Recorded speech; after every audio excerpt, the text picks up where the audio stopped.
Hello students, welcome back to JEE classes. I am Ritanshi Singh, your CS mentor and I am teaching you discrete structures and theory of logics. ठीक है, तो आज हम करेंगे अपना आखिरी one shot discrete mathematics का जो यूनिट 5 का होगा. ठीक है, यूनिट 5 में हम लोगों ने क्या क्या पढ़ा था बेटा? ट्रीज एंड ग्राफ्स के बारे में पढ़ा था. ठीक है, तो शुरू करते हैं. पहले हम पढ़ेंगे ट्रीज. तो बेटा ट्री क्या होता है आपके पास? A tree is a connected acyclic and undirected graph. ठीक है, tree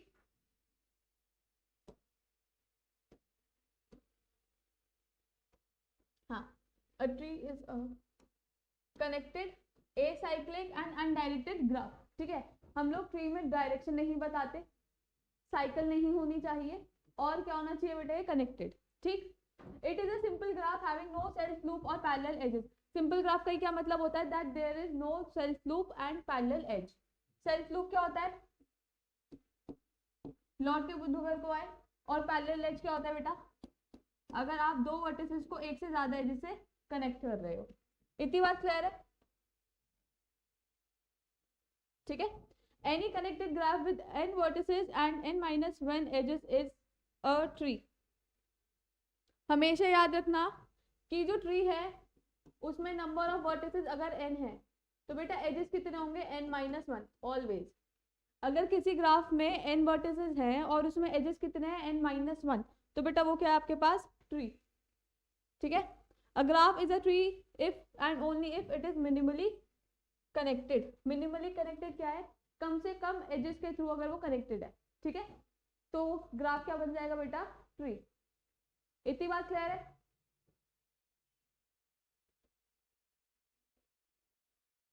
then we have types of tree. पहला होता है बाइनरी ट्री. बाइनरी का क्या मतलब है बेटा? टू. ठीक है, so when any tree has at most two child, ज्यादा से ज्यादा दो child.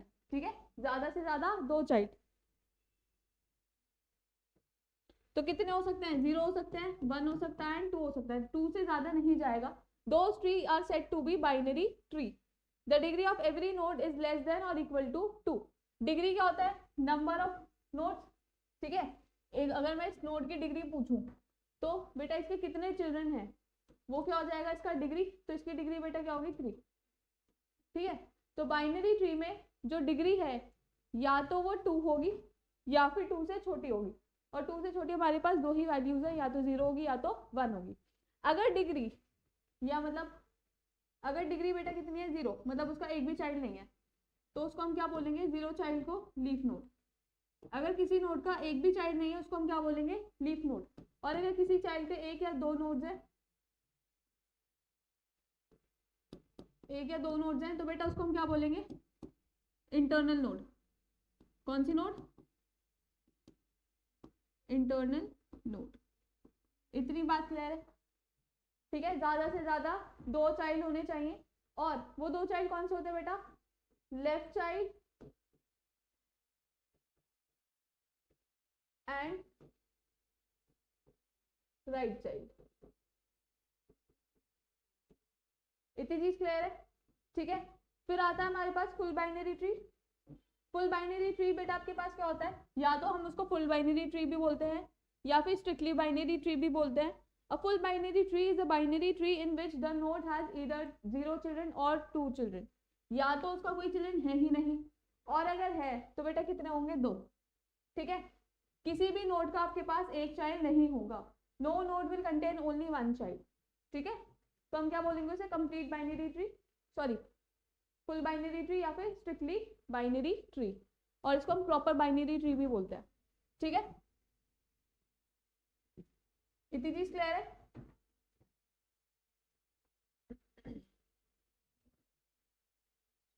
Then we have complete binary tree. Complete binary tree कौन सा होता है? It is a binary tree where all the levels are filled. Complete मतलब complete है पूरा ट्री. उसमें क्या होता है? सारे लेवल्स आपके पास फिल्ड होते हैं.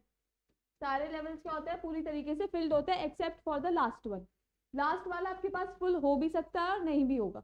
और इन एनी केस अगर वो फुल नहीं है और उसमें आपको इंसर्शन करना है तो बेटा कहाँ से कहाँ तक करोगे? From left to right. ठीक है, अगर मैं बोलूँ मुझे एक नोड इंसर्ट करनी है, मैंने कर दी. दूसरी करनी है तो मैं उसको पहले लेफ्ट में इंसर्ट करूंगी, उसके बाद उसके राइट में, देन फिर लेफ्ट में, फिर राइट में, फिर लेफ्ट में, फिर राइट में. ठीक है। अब मुझे अगर कोई नोड इंसर्ट करनी है तो बेटा मैं यहाँ यहाँ यहाँ यहाँ यहाँ यहाँ यहाँ नहीं कर सकती। कब तक नहीं कर सकती? जब तक मैं यहाँ इसको फिल नहीं कर दूंगी। ठीक है। इसके बाद जो पोजीशन फिल होगी वो होगी इसके जस्ट नेक्स्ट वाली। ठीक है। इसके बाद कोई पोजीशन फिल होगी तो वो ये वाली होगी, फिर ये, फिर ये। तो हम फिलिंग कहाँ से करते हैं? From left to right. ठीक है, क्लियर है? फिर आता है आपके पास perfect binary tree. A binary tree where all internal nodes have 2 children. अगर आपके पास कोई बाइनरी ट्री है जिसमें सारे ही इंटरनल नोड्स के पास कितने चिल्ड्रन है? 2 चिल्ड्रन है, and all the leaves are at same level. मतलब ये इंटरनल रूट नोड को आप रूट नोड कंसिडर करोगे और आप उसको इंटरनल नोड भी कंसिडर कर सकते हो। ठीक है, कोई भी नोड जिसके चिल्ड्रन है उसको आप इंटरनल नोड बोलोगे। तो इसका क्या मतलब है कि सारे इंटरनल नोड्स के बेटा 2-2 चिल्ड्रन है। ठीक है,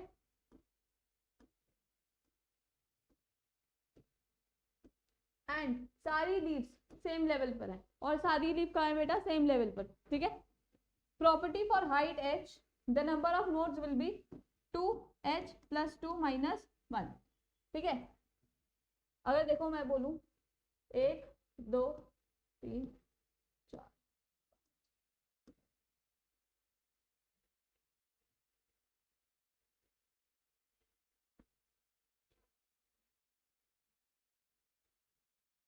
लेवल 1 2 3 3। ठीक है, इसमें कितने लेवल है? 1 2 3। h होगी इसकी हाइट।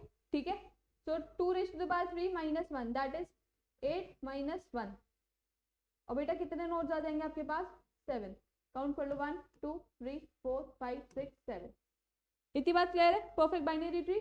तो परफेक्ट बाइनरी ट्री में हर इंटरनल नोड के आपके पास कितने चिल्ड्रन होते हैं बेटा? 2, एंड सारे लीफ नोड्स एक ही लेवल पर होते हैं। ठीक है, और अगर आपसे इसमें नंबर ऑफ नोड्स पूछा जाए तो बेटा वो क्या है? 2 to the power h + 1 - 2, sorry 2 to the power h + 1 - 1। ठीक है, क्लियर है? आगे बढ़े। Then you have binary search tree. ये बहुत इंपॉर्टेंट टॉपिक है डेटा स्ट्रक्चर्स में भी और डिस्क्रीट स्ट्रक्चर्स में भी। ठीक है, इतनी बात क्लियर है? A binary search tree is a special kind of binary tree where the nodes are arranged in an order manner. Order manner क्या है बेटा? वो अगर की वैल्यू रूट से छोटी है तो बेटा वो कहाँ जाएगी? लेफ्ट में। ठीक है, अगर की वैल्यू रूट से बड़ी है तो बेटा वो कहाँ जाएगा? रूट के राइट में। तो ये है आपका ऑर्डर जिसमें हम लोग इंसर्शन करते हैं। ठीक है, insertion in binary tree. So a binary search tree is a binary tree with the following properties. The left sub tree of a node contains only nodes with values less than the nodes value. मतलब root से अगर value छोटी है तो वो कहाँ मिलेगी आपको? लेफ्ट में। एंड अगर रूट से बड़ी है वैल्यू तो बेटा वो कहाँ मिलेगी आपको? राइट पे। ठीक है, एंड जब आप बाइनरी सर्च ट्री बना रहे होते हो तो ये चीज हमेशा ध्यान रखना कि आपका लेफ्ट सब ट्री और राइट सब ट्री भी आपस में क्या है? Binary search tree. ठीक है, इतनी बात क्लियर है?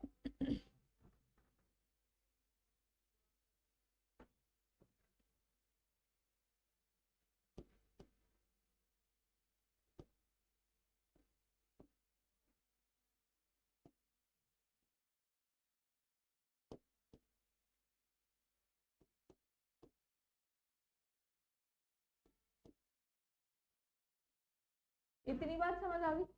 ठीक है, देन यू हैव फॉरेस्ट। बेटा फॉरेस्ट क्या होता है? जब आप सभी ट्रीज का यूनियन कर दो। अगर मैं बोलूँ कि मेरे पास एक ग्राफ जी है जो क्या है आपके पास? फॉरेस्ट। अगर मैं बोलूँ ये ग्राफ जी है, ठीक है, और ये आपके पास एक क्या है? फॉरेस्ट। तो इसमें होंगे नंबर ऑफ ट्रीज।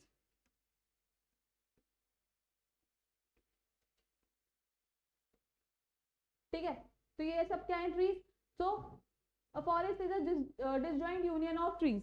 तो ये सारे ट्रीज, जैसे ट्री 1 हो गया, ट्री 2 हो गया, ट्री 3 हो गया, तो इनका यूनियन क्या बन जाता है बेटा? फॉरेस्ट। ठीक है, a forest can be seen as a collection of multiple trees. ठीक है, that are not connected to each other. ये वाला ट्री अलग है, ये ट्री अलग है, और ये वाला ट्री भी क्या है बेटा? अलग है। ठीक है, so let GVE be an undirected graph. ठीक है, V for vertices, E for edges. Then G is a forest if G has no cycles. G में कोई भी साइकिल नहीं होनी चाहिए, क्योंकि ट्री क्या होता है बेटा आपके पास acyclic. ठीक है, and each connected component of a G is a tree. ये सारे क्या है, कनेक्टेड कॉम्पोनेंट्स. कनेक्टेड कॉम्पोनेंट्स ही तो है बेटा ये, है ना. कनेक्टेड कॉम्पोनेंट्स क्या होते हैं, the maximum number of vertices that can be connected in a graph, right. तो हर एक फॉरेस्ट का हर एक कनेक्टेड कॉम्पोनेंट आपके पास क्या होना चाहिए बेटा, ट्री. ठीक है, एंड फॉरेस्ट क्या होता है, it is a disjoint union of set, sorry it is a disjoint union of trees. ठीक है,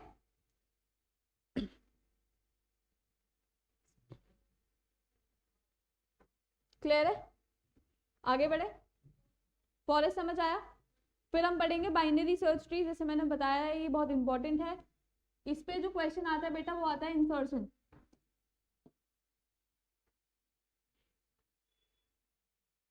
एक दो क्वेश्चन आता है इंसर्शन का, इसका कॉन्सेप्ट भी पूछ लिया जाता है कि क्या प्रिंसिपल पे ये वर्क करता है. ठीक है, डिलीशन डिलीट करने के लिए भी बोला जा सकता है. ठीक है, इंसर्शन एंड डिलीशन इसका काफी इंपॉर्टेंट है.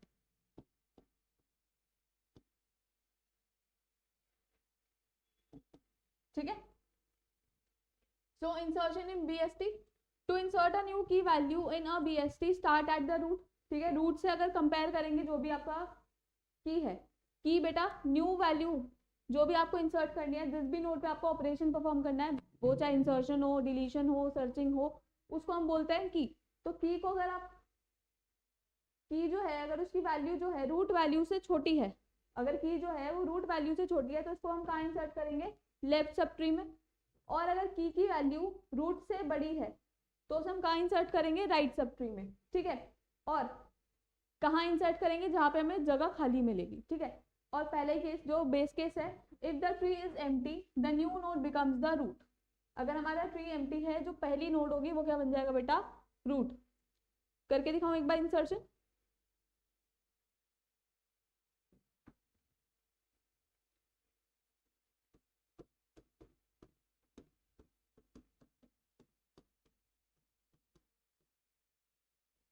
तो ये पहली नोड है, ये हमारी पहली की है, इसको हमें इंसर्ट करना है. अभी हमारे ट्री में कुछ भी नहीं है, आर ट्री इज एम्प्टी, तो ये क्या बन जाएगी बेटा, रूट नोड.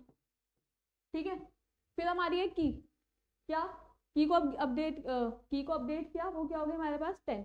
तो 10 जो है वो 20 से छोटा है, तो कहाँ आ जाएगा बेटा, 20 के लेफ्ट में. ठीक है, उसके बाद आता है बेटा आपके पास 45. ठीक, 45 को कंपेयर कराओ 20 से, क्या है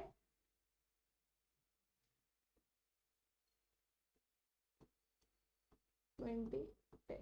45 को अपडेट कराओ 20 से बड़ा है, तो कहाँ जाएगा, 20 के राइट में. ठीक, उसके बाद 15 जो है वो 20 से छोटा है, तो मुझे पता है 20 के कहाँ जाएगा बेटा, लेफ्ट में. 20 के कहाँ जाएगा, लेफ्ट में. अब 15 जो है वो 10 से बड़ा है, 15 जो है वो 10 से बड़ा है, तो 10 के कहाँ जाएगा बेटा, राइट में. ठीक है, सो आप इसको कंपेयर करोगे कब तक, जब तक आपको एक खाली पोजीशन ना मिल जाए. इतनी बात क्लियर है. ठीक है, उसके बाद आता है 35.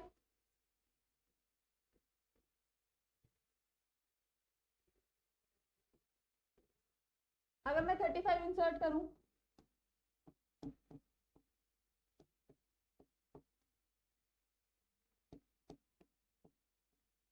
तो 35 20 से बड़ा है लेकिन 45 से छोटा है, तो इसके कहाँ जाएगा बेटा, ये लेफ्ट में. ठीक है, और उसके बाद अगर हमें 5 इंसर्ट करना है,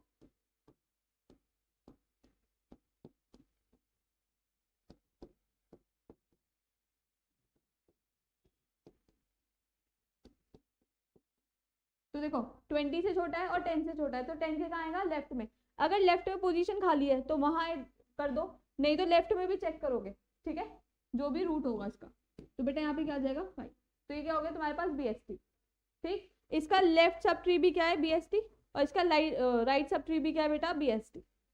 45 से छोटा वाला लेफ्ट में, 10 से छोटा लेफ्ट में, और 10 से बड़ा राइट में. ठीक है, तो LST and RST both are subtrees, ठीक है, जो इसके सब ट्रीज हैं लेफ्ट सब ट्री और राइट सब ट्री दोनों क्या है, BST, बाइनरी सर्च ट्री। इतनी बात क्लियर है?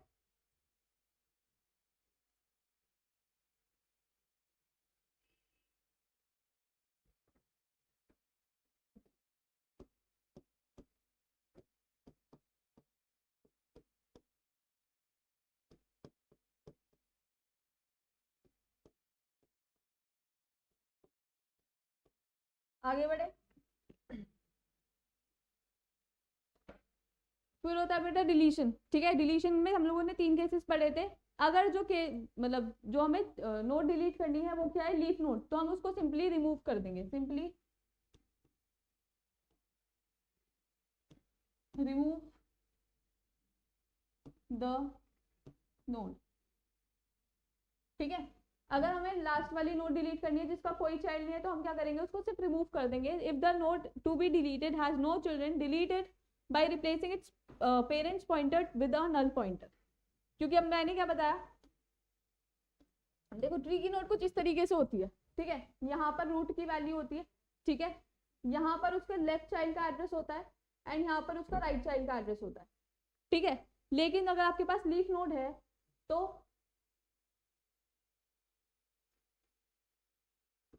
हाँ, मतलब ये वाली एक नोड हो गई, ये वाली एक नोड हो गई। अब देखो ये लीफ नोड मान लो तुम कि इसका आगे कोई चिल्ड्रन ही नहीं है, कोई चाइल्ड ही नहीं है, तो अगर तुमने ये वाली नोड डिलीट कर दी तो बेटा यहाँ पे तो कुछ बचा ही नहीं, तो तुमने क्या किया, उस पॉइंटर को क्या सेट कर दिया, नल, ठीक है। इतनी चीज क्लियर है। फिर आता है आपके पास वन चाइल्ड वाला केस। अगर एक चाइल्ड है किसी भी नोड का, अगर एक चाइल्ड है और आपको फॉर एग्जाम्पल ये एक नोड है, ये एक नोड है एंड ये एक नोड है, तुम्हें ये वाली सॉरी यहाँ तो एक ही चाइल्ड है ना, तुम्हें ये वाली नोड डिलीट करनी है, ठीक है। तो तुम क्या करोगे, इसके चाइल्ड को उसके पेरेंट्स की जगह पहुंचा दोगे। If the node to be deleted has exactly one child, deleted by replacing its parent's pointer with the pointer to its only child, ठीक है। तो देखो ध्यान से समझना, एक रूट नोड है, दिख रहा है, ठीक है, ऐसे मान लो, ठीक। तुम्हें ये वाली नोड डिलीट करनी है क्योंकि इसी का एक चाइल्ड है, तो तुम क्या करोगे, इसका जो by replacing its parent's pointer with the pointer to its only child, तुम इसके पेरेंट को कहाँ पॉइंट करा दोगे, इसके चाइल्ड पर पॉइंट करा दोगे डायरेक्ट, ठीक है। जो इसका पेरेंट इसको पॉइंट कर रहा है उसको कहाँ किससे रिप्लेस करा दोगे, इसके चाइल्ड वाले पॉइंटर से, मतलब इस वाली नोड को बीच में से हटा के कहाँ लगा दोगे, इसके पेरेंट की जगह। बात समझ आ गई, ठीक है। देन अगर ये वाला केस थोड़ा सा इंपॉर्टेंट है, अगर 2 चिल्ड्रन है, जहां पर एक चिल्ड्रन था हमें ये पता है कि सब कुछ उसी का है, ठीक है, मतलब जैसे जो उसका ग्रैंड पेरेंट था, हम लोगों ने ये वाली नोट डिलीट की थी तो हमने डायरेक्ट पॉइंट करा दिया था, पर अब कितने चिल्ड्रन है बेटा, 2।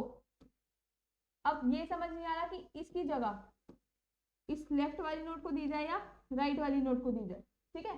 तो इस वाले केस में हम क्या करते हैं, replace the nodes value with the successor और द प्रेडिसेसर्स वैल्यू। तो इसमें हम क्या निकालते हैं, इन ऑर्डर सक्सेसर या फिर इन ऑर्डर प्रेडिसेसर, ठीक है। इन ऑर्डर सक्सेसर और प्रेडिसेसर मैंने तुम लोगों को बताया था क्या होता है। जो प्रेडिसेसर होता है वो होता है लार्जेस्ट नोड, प्रेडिसेसर क्या होता है, largest node in LST, left sub tree, ठीक है। और सक्सेसर क्या होता है, smallest node in right sub tree, याद है, ठीक है।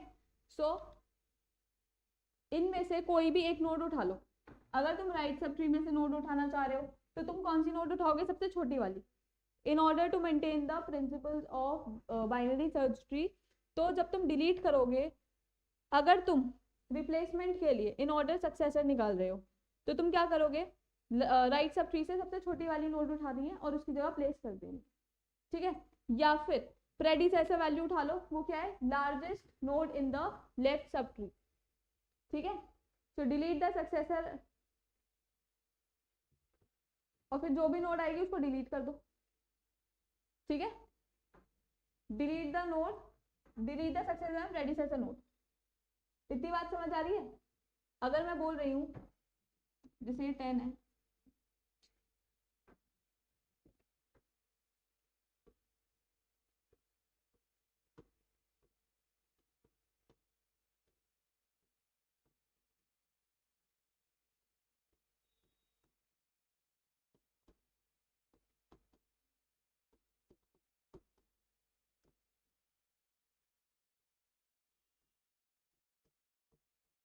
मैं बोल रही हूँ मुझे 35 डिलीट करना है,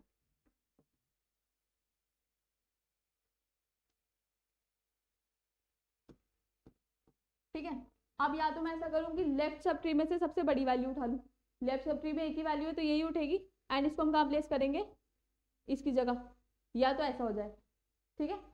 या तो अगर मैं लेफ्ट सब ट्री में से बड़ी वैल्यू उठा रही हूँ, मतलब प्रेडिसेसर का केस, अगर मैं प्रेडिसेसर का केस बता रही हूँ तो बेटा ये क्या हो जाएगा, 20, 10, 5, 15, और प्रेडिसेसर का केस है तो ये 25, 45 एंड ये 40, अभी भी BST है अगर प्रेडिसेसर का केस है।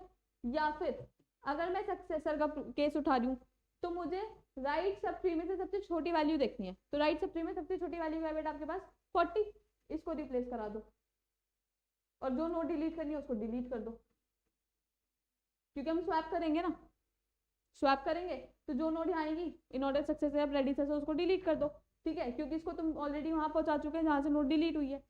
इतनी बात क्लियर है? तो ये क्या हो जाएगा बेटा, 40,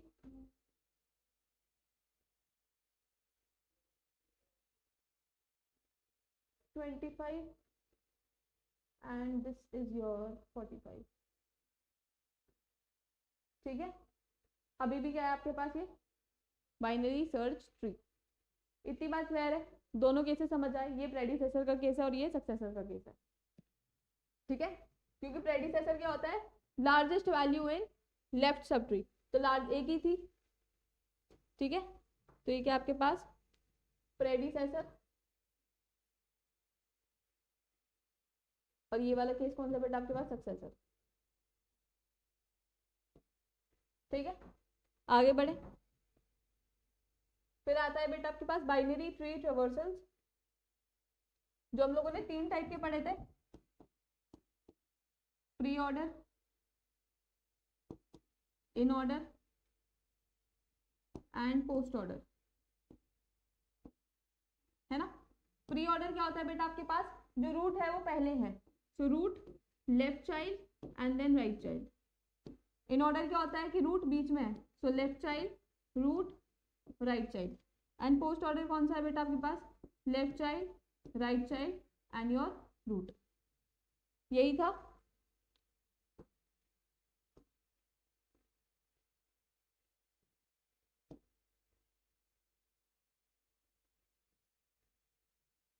ठीक है। So traversal of binary tree, traversal क्या होता है, it is a process of visiting and processing each node in a tree data structure। Traversing का क्या मतलब होता है बेटा, ट्रेवर्सिंग जो ऑपरेशन होता है उसका क्या मतलब होता है कि हर एक डेटा एलिमेंट को कम से कम मतलब एग्जैक्टली वंस हम लोगों को विजिट करना है, एग्जैक्टली वंस हमें विजिट करना है, ठीक है। Visiting every node in a tree exactly once in a particular order. अब वो ऑर्डर कौन कौन से हमारे पास, 3 ऑर्डर है, बता चुकी मैं, in order, pre order and post order, ठीक है। इन ऑर्डर ट्रेवर्सल में हम बेटा क्या करते हैं, इन ऑर्डर में रूट को बीच में रखते हैं ना, तो पहले किसको ट्रेवर्स करोगे तुम, लेफ्ट सब ट्री को, पहले किसको ट्रेवर्स करोगे, लेफ्ट सब ट्री को, उसके बाद रूट लिखोगे एंड फिर किसे ट्रेवर्स करोगे, राइट सब ट्री को, ठीक है। So traverse the left subtree, visit the root node, traverse the right subtree. In binary search tree अगर BST की बात हो रही है तो इन ऑर्डर ट्रेवर्सल हमें कौन से ऑर्डर में मिलेगा, हमेशा असेंडिंग ऑर्डर में। इतनी बात क्लियर है, it will give always ascending order, ठीक है, क्लियर है।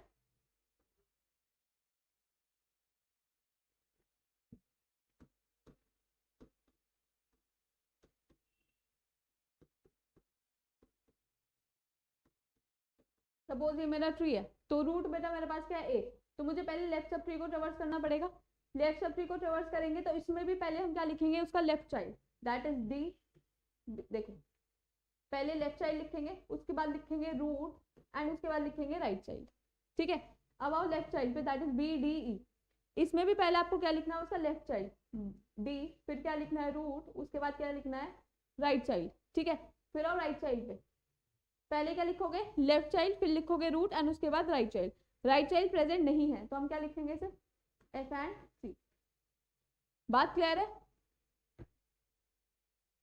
ठीक है, फिर आता है हमारे पास प्री ऑर्डर ट्रिवर्सल। प्री ऑर्डर ट्रिवर्सल में क्या होता है, प्री ऑर्डर में हम लोगों को रूट पहले देखनी होती है, then left child and then right child. तो पहले रूट नोड को विजिट करो, फिर उसके लेफ्ट चाइल्ड को ट्रेवर्स करो एंड देन राइट चाइल्ड को ट्रेवर्स करो। यहाँ पर विजिट क्यों लिखा है, यहाँ पे ट्रेवर्स क्यों लिखा है, क्योंकि रूट नोड हमें एक ही मिलेगी, लेकिन ये हमारा ट्री है, लेफ्ट में क्या प्रेजेंट है बेटा, ट्री प्रेजेंट है, राइट में भी क्या प्रेजेंट है बेटा, ट्री प्रेजेंट है, एंड हमें सारे ही एलिमेंट्स लिखने होते हैं, तो हमें ट्री को क्या करना पड़ेगा, ट्रेवर्स। ठीक है, तो देखो सेम ट्री था,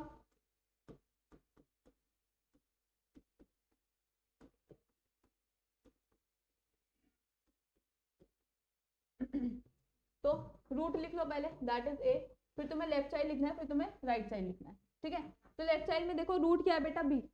लेफ्ट चाइल्ड में रूट क्या है आपके पास, बी, बी लिख लो, फिर बी का लेफ्ट चाइल्ड लिख लो, फिर उसका राइट चाइल्ड लिख लो। ठीक है, सिमिलरली राइट चाइल्ड में आपके पास क्या है, पहले उसका रूट, दैट इज सी, पहले सी लिख लो, फिर उसका लेफ्ट चाइल्ड लिख लो जो कि आपके पास एफ। ठीक है, क्लियर है? उसके बाद पोस्ट ऑर्डर क्या होता है बेटा आपके पास, left child, right child and root. तो लेफ्ट चाइल्ड राइट चाइल्ड को रिवर्स करना पड़ेगा and root is A. Left child पे आओ, अब इसमें भी रूट सबसे एंड में लिखनी है, रूट सबसे एंड में लिखनी है, तो पहले लिख दो रूट। ठीक है, अब रूट का लेफ्ट डी, रूट का राइट ई। ठीक है, सिमिलरली इसमें रूट क्या है आपके पास, सी, सी को लिखो लास्ट में, सी का left that is F, and हमारे पास राइट में कुछ है ही नहीं तो हम उसको लिखेंगे ही नहीं। और ट्रेवर्सल समझ आया बेटा? ठीक है,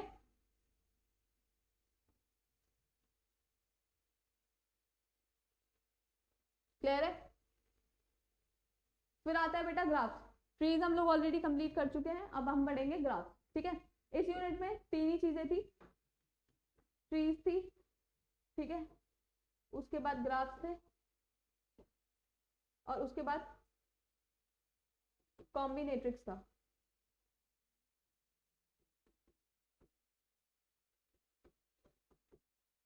ठीक है, तो ट्रीज हम ऑलरेडी कवर कर चुके हैं, ग्राफ्स करेंगे एंड इसके बाद कॉम्बिनेट्रिक्स करेंगे। ठीक है, सो बेटा ग्राफ क्या होता है, a graph is a non linear data structure. Tree भी आपके पास क्या है, non linear data structure.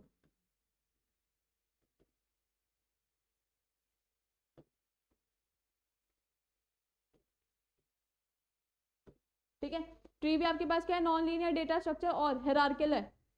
Tree क्या आपके पास, hierarchical data structure. So a graph is a non linear data structure consisting of a set of nodes and a set of edges that connects the pair of nodes. तो graph में हमारे पास दो main चीजें होती हैं, एक होता है वर्टेक्स, दूसरा होता है एज।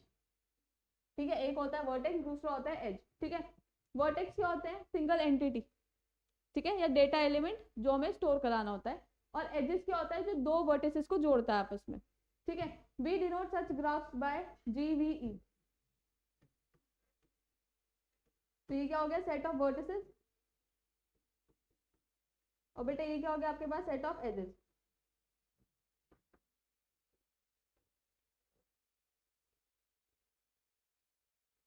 ये है सेट ऑफ वर्टिसेस, ये है सेट ऑफ एजेस। ठीक है, and a set of vertices as VG and a set of edges as EG। ठीक है, इतनी चीज क्लियर है? आगे बढ़े। और बेटे ट्री क्या होता है आपके पास,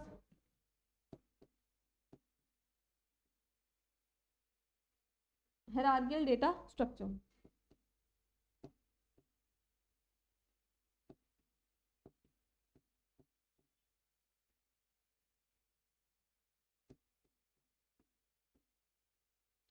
क्लियर है? देन हमारे पास आते हैं कुछ टर्म्स ऑफ ग्राफ्स, ठीक है। वर्टेक्स या फिर नोड। तो वर्टेक्स क्या होता है? इंडिविजुअल डेटा एलिमेंट, कोई भी डेटा एलिमेंट जिसे आपको स्टोर कराना है, जिसके बारे में आपको बात करनी है, वो क्या होता है आपके पास? वर्टेक्स, ठीक है। एज क्या होता है? एज इज अ कनेक्शन और लाइन बिटवीन टू वर्टिसेस। दो वर्टिसेस को अगर कोई लाइन कनेक्ट कर रही है तो हम उसको क्या बोलते हैं बेटा? एज। उसको हम क्या बोलते हैं? एज। इतनी बात क्लियर है?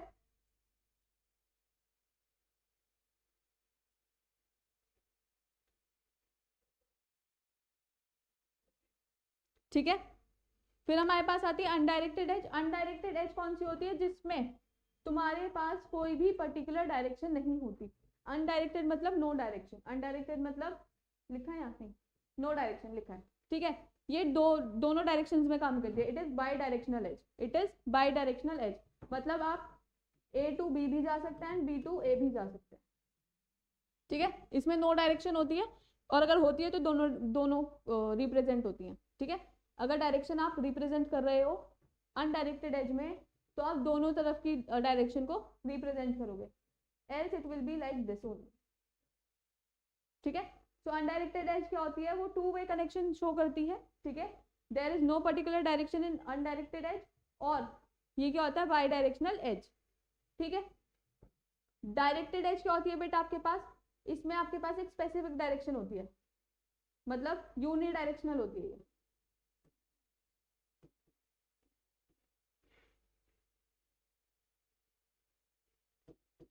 कैसी होती है ये? यूनिडायरेक्शनल होती है। या तो ए टू बी जा रहे होंगे, या तो बी टू ए जा रहे होंगे, ठीक है। It is a one way relationship, एक तरफी रिलेशनशिप, ठीक है। क्लियर है? आगे बढ़े। फिर आता है वेटेड एज। वो कोई एज जिसपे हमारे पास कोई भी न्यूमेरिकल वैल्यू हो, कोई कॉस्ट हो। फॉर एग्जांपल जैसे मैं बोलूं ए बी की कॉस्ट क्या है बेटा? 5। ए टू बी जाने की कॉस्ट क्या है बेटा? 5। तो ये क्या हो गया आपके पास? वेटेड एज, ठीक है। हम लोगों ने काफी सारे एल्गोरिथम्स भी पढ़े थे इस पर, है ना, जिसमें वेटेड एज यूज हो रही थी। एमएसटी निकालने के लिए हम लोगों ने 2 पढ़ी थी। कौन कौन सी थी बेटा? वो प्रिम्स एंड क्रूस्कल। प्रिम्स एंड क्रूस्कल में भी वेटेड एज यूज हो रही थी। उसके बाद डिजिक्स्ट्रा एंड फ्लोइड वॉलशेल में भी हम लोग क्या यूज कर रहे थे? Weighted edge. तो वेटेड एज का काफी जगह यूज होता है, जहां पर हमें मिनिमम कॉस्ट का ट्री चाहिए होता है, मिनिमम कॉस्ट पाथ चाहिए होता है, वहां पे हमें किसकी नीड पड़ती है? वेटेड एजेस, ठीक है। वेटेड एजेस की नीड होती है, ठीक है। Then we have degree. A degree of vertex in is the number of edges adjacent to it. Degree क्या होती है बेटा आपके पास? की कितने नंबर ऑफ एजेस एक वर्टेक्स से कनेक्टेड है, ठीक है। फॉर एग्जाम्पल अगर मैं इसकी बात करूं, ए वर्टेक्स, इससे जा रहे हैं 3 एजेस, तो इसकी डिग्री क्या हो गई? 3। इसकी डिग्री क्या होगी बेटा? 3, ठीक है। ऑल्सो अनडायरेक्टेड ग्राफ में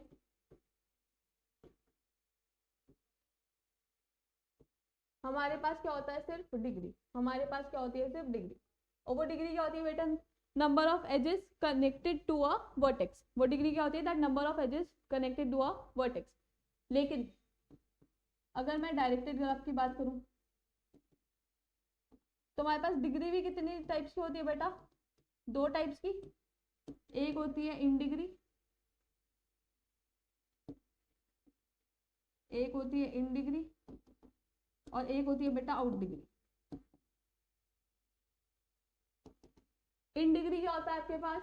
number of incoming edges number of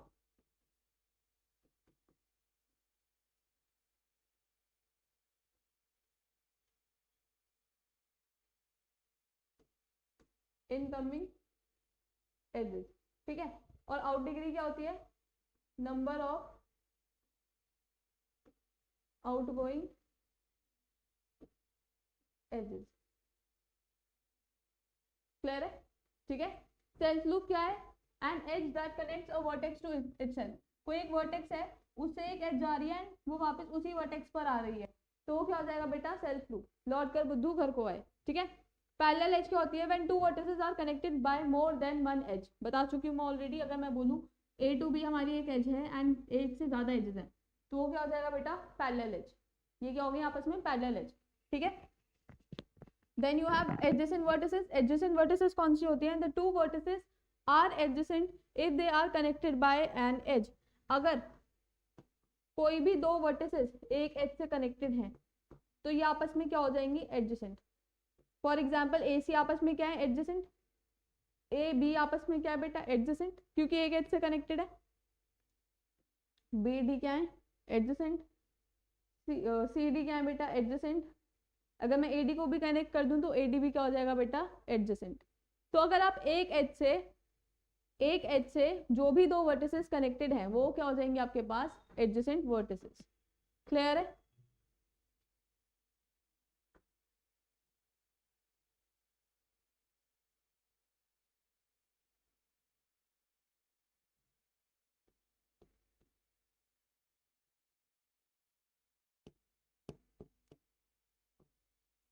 आगे बढ़े। फिर आता है बेटा आपके पास रिप्रेजेंटेशन ऑफ ग्राफ। जब हम लोगों ने पढ़ा था तो हमने दो टाइप के रिप्रेजेंटेशन पढ़े थे, एक था मैट्रिक्स रिप्रेजेंटेशन और दूसरा था लिस्ट रिप्रेजेंटेशन। तो मैट्रिक्स रिप्रेजेंटेशन में हमने दो टाइप की मैट्रिसेस पढ़ी थी, adjacency matrices and incidence matrices. और लिस्ट रिप्रेजेंटेशन में हम लोगों ने क्या पढ़ा था, एडजेसेंसी लिस्ट।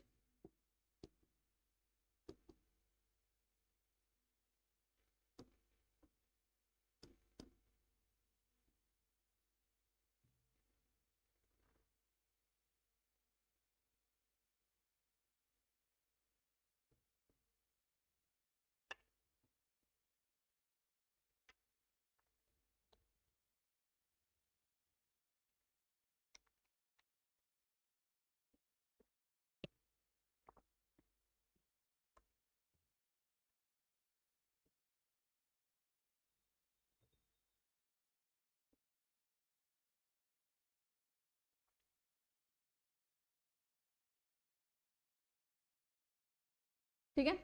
सो या adjacency matrix क्या होती है, and adjacency matrix is a way of representing a graph as a matrix and matrix of 0 and 1।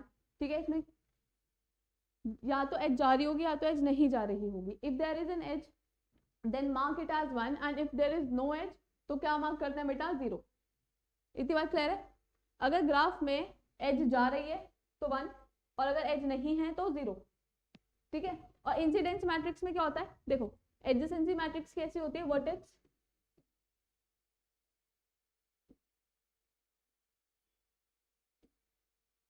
Vertex to vertex वाली। एडजेसेंसी मैट्रिक्स कैसे होती है, वर्टेक्स टू वर्टेक्स वाली। ठीक है। अगर वर्टेक्स आई से वर्टेक्स जे पे एज जा रही है तो हम उसको 1 मार्क करेंगे, अगर वर्टेक्स आई से वर्टेक्स जे पे एज नहीं जा रही है तो हम उसको क्या मार्क करेंगे, 0। ठीक है। लेकिन इंसिडेंस मैट्रिक्स क्या होती है, it is a mathematical representation of a relationship between the vertices and the no and the edges. ठीक है। ये कैसे होती है, वर्टेक्स एंड एजेस के बीच में, वर्टिसेस वर्टेक्स वर्सेस एजेस। ठीक है। अब if vertex I is incident to edge E J तो हम क्या मार्क करेंगे, 1। अगर मैं बोलूं A B C D, ठीक है, और इसका हम लोग अगर बनाए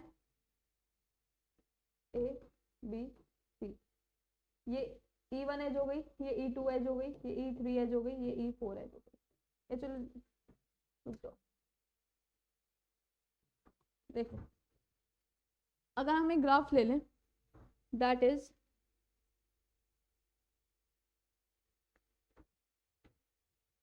A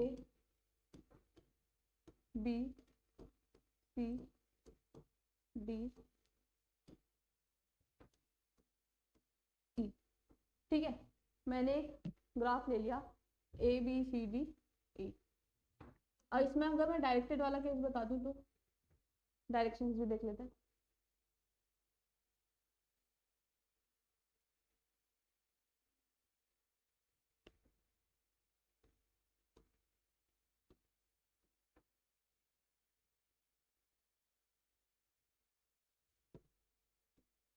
ठीक है। अब देखो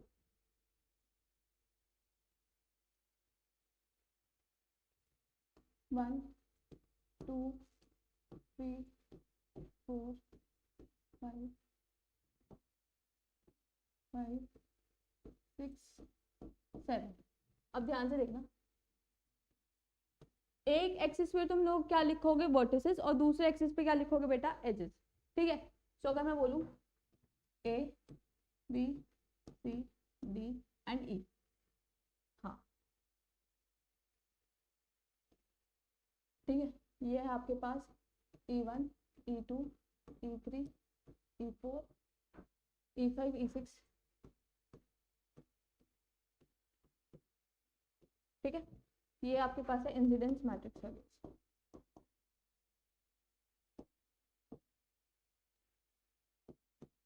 क्योंकि जब आप इसके एडजेसेंसी मैट्रिक्स बनाओगे, अगर इन दोनों के बीच में एज है तो बेटा हम क्या मार्क करेंगे, 1।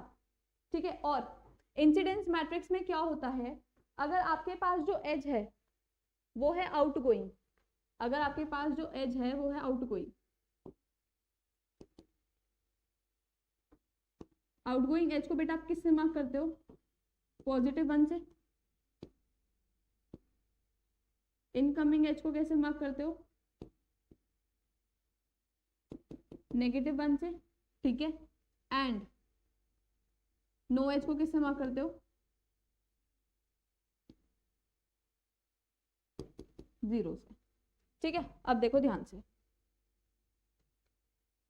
ए से भी एज जा रही, मतलब ए से इवन एज, ए से इवन एज चेक करो, ए से इवन एज आउटगोइंग है तो क्या मार्क करोगे, 1। ठीक है, ए से E2 एज भी क्या है बेटा, आउटगोइंग है, ए से E2 एज भी बेटा क्या है आपके पास, आउटगोइंग, तो इसको क्या मार्क करोगे, 1।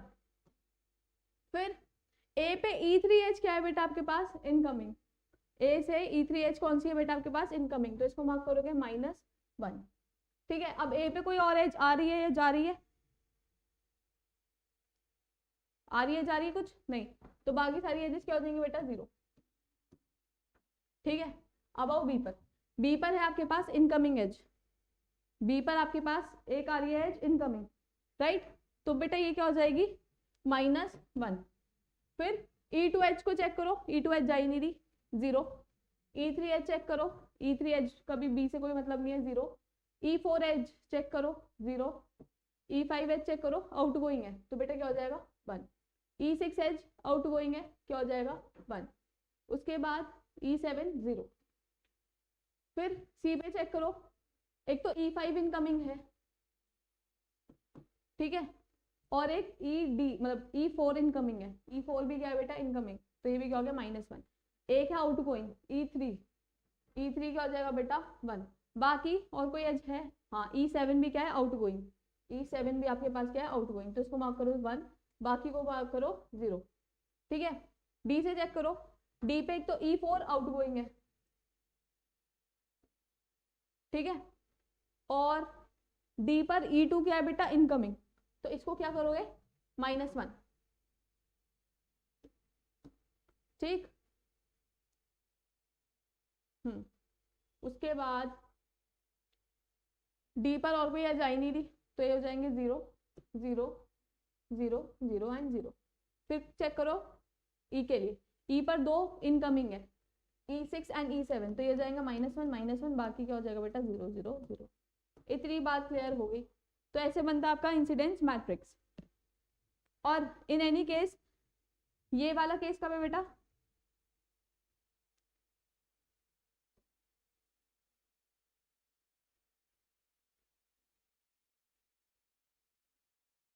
जब आपके पास ग्राफ कैसा है, डायरेक्टेड, जैसे आपके पास ग्राफ कैसा है, डायरेक्टेड। अगर आपके पास ग्राफ जो है वो अनडायरेक्टेड है, ठीक है, तो उसमें -1 का कॉन्सेप्ट आता ही नहीं, अगर एज है तो आप क्या मार्क करोगे, 1, और अगर एज नहीं है तो क्या मार्क करोगे, 0। ठीक है, डायरेक्टेड का केस समझ आया। इनडायरेक्टेड में बस एक तो आउटगोइंग है, मतलब एज मानी जाती है, और एक नो एज मानी जाती है, या तो 1 या तो 0। ठीक है, एडजेसेंसी मैट्रिक्स में यही है कि अगर दो वर्टिसेस के बीच में आपके पास एज है तो आप क्या मार्क करोगे, 1, और अगर दो वर्टिसेस के बीच में आपके पास एज नहीं है तो क्या मार्क करोगे, 0। ठीक है, उसका ग्राफ कैसे, मतलब उसका मैट्रिक्स कैसे बनता है,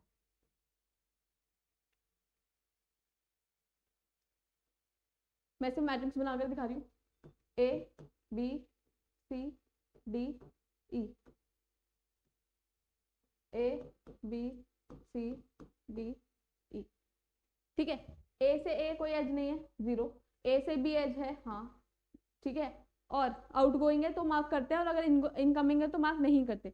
डायरेक्टेड के केस में for adjacency matrix, in the case of directed graph, mark outgoing edges as 1, ठीक है। आउटगोइंग एजेस को ही क्या मार्क करना है आपको, 1, और अनडायरेक्टेड के केस में आउटगोइंग और इनकमिंग, मतलब नॉर्मल एज है तो आप क्या मार्क करोगे, 1, दोनों ही केसेस में, ठीक है। और इनकमिंग एजेस को क्या मार्क करना है बेटा, 0। क्लियर है, डायरेक्टेड के केसेस क्लियर है। ए टू से एज जा रही है, नहीं आ रही है, छोड़ो। ए से डी को एज जा रही है, हाँ ए से डी जा रही है, यस। ए से ई जा रही है, नहीं, 0। फिर बी से ए, नहीं क्योंकि इनकमिंग है। बी से बी, 0। बी से सी जा रही है, यस, 1। बी से डी जा रही है, नहीं, 0। बी से ई जा रही है, हाँ। देन ए से सी, सॉरी सी से ए, सी से ए जा रही है, यस, हाँ। जो यहाँ होता है उसको पहले लेते हैं, जो यहाँ होता है उसको बाद में लेते हैं। सी से बी कोई एज जा रही है, नहीं आ रही है, तो ये हो जाएगा 0। फिर सी से डी कोई एज जा रही है, सी से सी कोई एज नहीं जा रही। फिर सी से डी नहीं जा रही। फिर सी से ई, सी से ई, हाँ यस। देन डी से ए, 0 इनकमिंग है। डी से बी, 0 नो एज। डी से सी, यस। डी से डी, 0। डी से ई, नो एज। देन ई से ए, नो। ई पर तो दोनों इनकमिंग है ना, तो ई पर दोनों इनकमिंग है, ई से तो कोई आउटगोइंग है ही नहीं। तो ये बेटा क्या हो गया, एडजेसेंसी मैट्रिक्स, ये हो गया इंसिडेंस मैट्रिक्स, ठीक है। क्लियर है दोनों केसेस। और दोनों मैंने डायरेक्टेड इसलिए बताए हैं क्योंकि अनडायरेक्टेड तो तुम लोग कर ही लोगे। अनडायरेक्टेड में बस आपको 1 और 0 मार्क करना है। अगर कोई एज इंसिडेंट है तो इंसिडेंस मैट्रिक्स में 1 मार्क कर दो, और अगर कोई एज इंसिडेंट नहीं है तो आप उसको क्या मार्क करोगे, 0।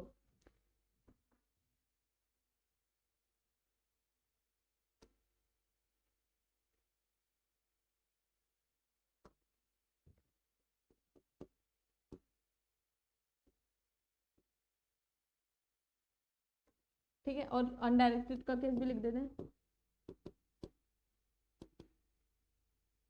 अनडायरेक्टेड ग्राफ में क्या करेंगे बेटा, अगर हमारे पास एज इज इंसिडेंट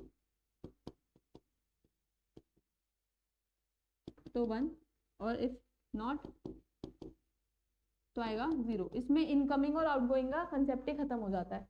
सिमिलरली अगर यहाँ पर भी अनडायरेक्टेड ग्राफ है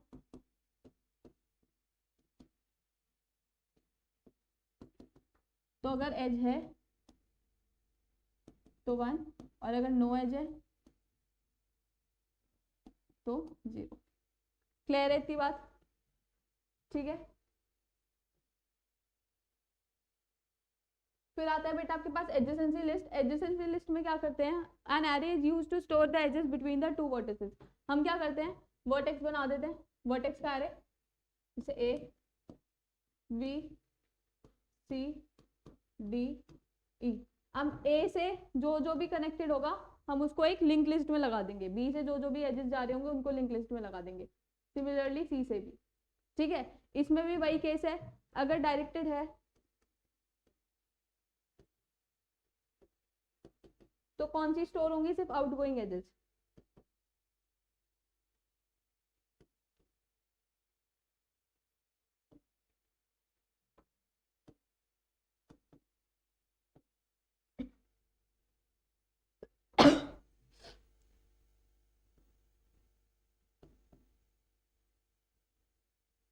अगर डायरेक्टेड का केस है, डायरेक्टेड ग्राफ है, तो इसमें हमें सिर्फ कौन सी एजेस लगानी होती है, सिर्फ आउटगोइंग एजेस लगानी होती है, ठीक है। The size of array is equal to the number of vertices, जितने भी वर्टिसेस होंगे वो, ठीक है। उसके बाद each index of an array represent a specific vertex in the graph. हर इंडेक्स पे हमारे पास एक पर्टिकुलर या एक स्पेसिफिक क्या है बेटा, वर्टेक्स, ठीक है। और उस वर्टेक्स से जितने भी एजेस, मतलब जितने भी वर्टेक्स एडजेसेंट हैं, हम उसको किस में लगा देते हैं, लिंक लिस्ट में। अनडायरेक्टेड के केस में दोनों ही काउंट होंगे, चाहे वो आउटगोइंग है या फिर इनगोइंग है, इनकमिंग है सॉरी। अनडायरेक्टेड के केस में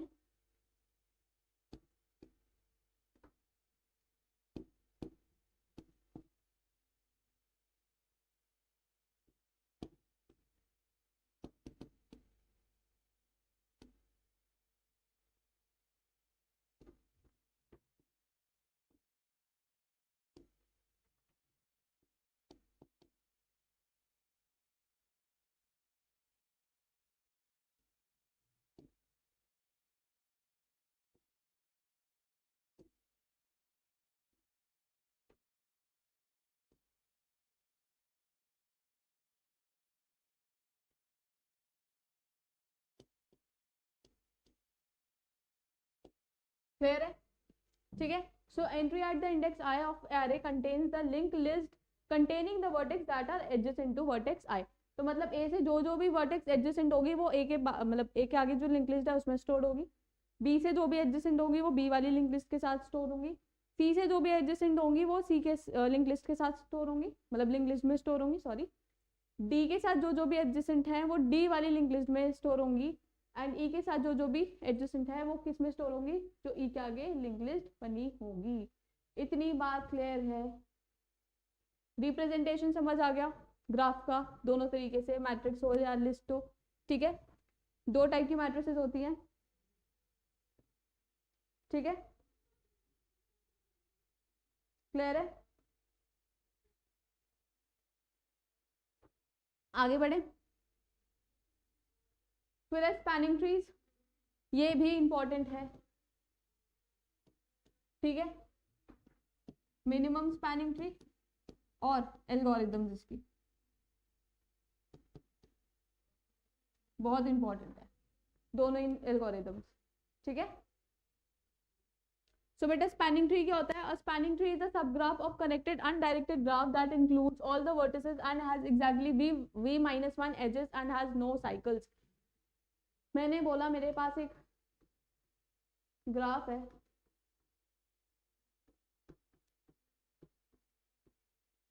ठीक है, ये मेरे पास ग्राफ है।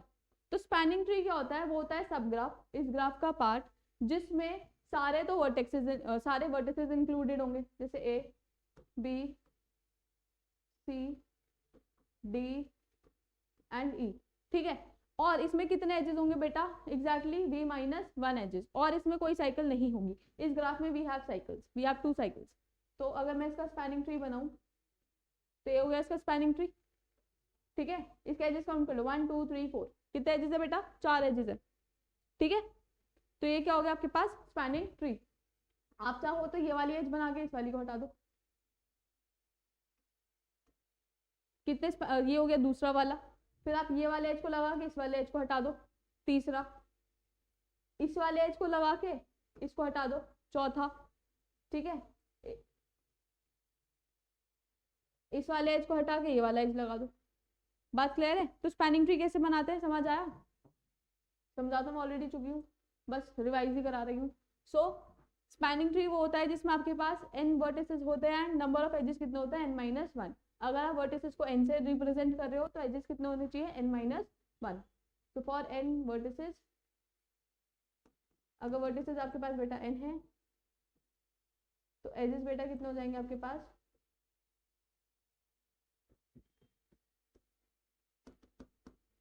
n-1।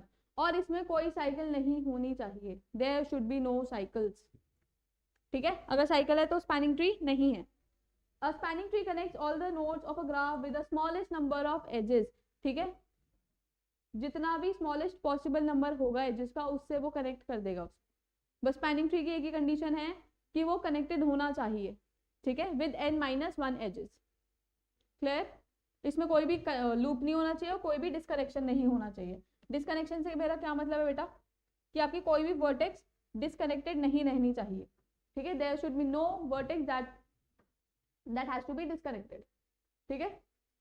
ना तो लूप्स हो ना कोई वर्टेक्स। जैसे अगर मैं बोलूँ जैसे ए हो गया, बी हो गया, सी हो गया, डी हो गया, ऐसे ही कुछ ग्राफ था। अगर ये ई वाली जो है वो डिस्कनेक्टेड रह गई तो ये स्पैनिंग ट्री नहीं है। और एक और चीज, इसमें नंबर ऑफ एजेस कितने हैं, 1 2 3, कितने होने चाहिए, v माइनस 1, v कितने, 1 2 3 4 5, तो कितने होने चाहिए था बेटा 4, बट हमारे पास एजेस कितनी है 3, ठीक है, हमारे पास एजेस कितनी है बेटा 3। क्लियर है, आगे बढ़े। फिर आता है minimum spanning tree. Minimum spanning tree में बेटा हम कौन सी एजेस यूज करते हैं, वेटेड एजेस, ठीक है, जिस पर वेट्स डले हो। So a minimum spanning tree is a subset of edges in a connected weighted undirected graph that connects all the vertex together। मतलब स्पैनिंग ट्री की प्रॉपर्टीज है सारे वर्टेक्स हो, ठीक है, और जैसे स्पैनिंग ट्री में n वर्टिसेस हैं, तो ऐसे ही मिनिमम स्पैनिंग ट्री में भी बेटा कितने वर्टेक्स होने चाहिए, n, ठीक है, और एजेस कितना होने चाहिए, n माइनस 1, ठीक, कोई भी साइकिल नहीं होनी चाहिए, कोई भी डिस्कनेक्शन नहीं होना चाहिए, ठीक है। बट एक जो नई बात आई है वो इस वर्ड से आई है, दैट इज मिनिमम। तो उस स्पैनिंग ट्री की मिनिमम कॉस्ट होनी चाहिए। मैंने बोला एक, हाँ, एक और चीज, a tree can have more than one spanning tree. तो एक ट्री के एक से ज्यादा स्पैनिंग ट्री होते हैं, ठीक है, तो हमें कौन सा सिलेक्ट करना है, सबसे मिनिमम वाला। मिनिमम वाला कौन सा होगा, जिसकी जो कॉस्ट आएगी वो सबसे मिनिमम आएगी, ठीक है। So has the minimum possible total edge weight. Edge weight क्या होता है बेटा, कॉस्ट होता है, ठीक है। सो मिनिमम स्पैनिंग ट्री कौन सा स्पैनिंग ट्री हो जाएगा, the spanning tree with the minimum cost. MST is the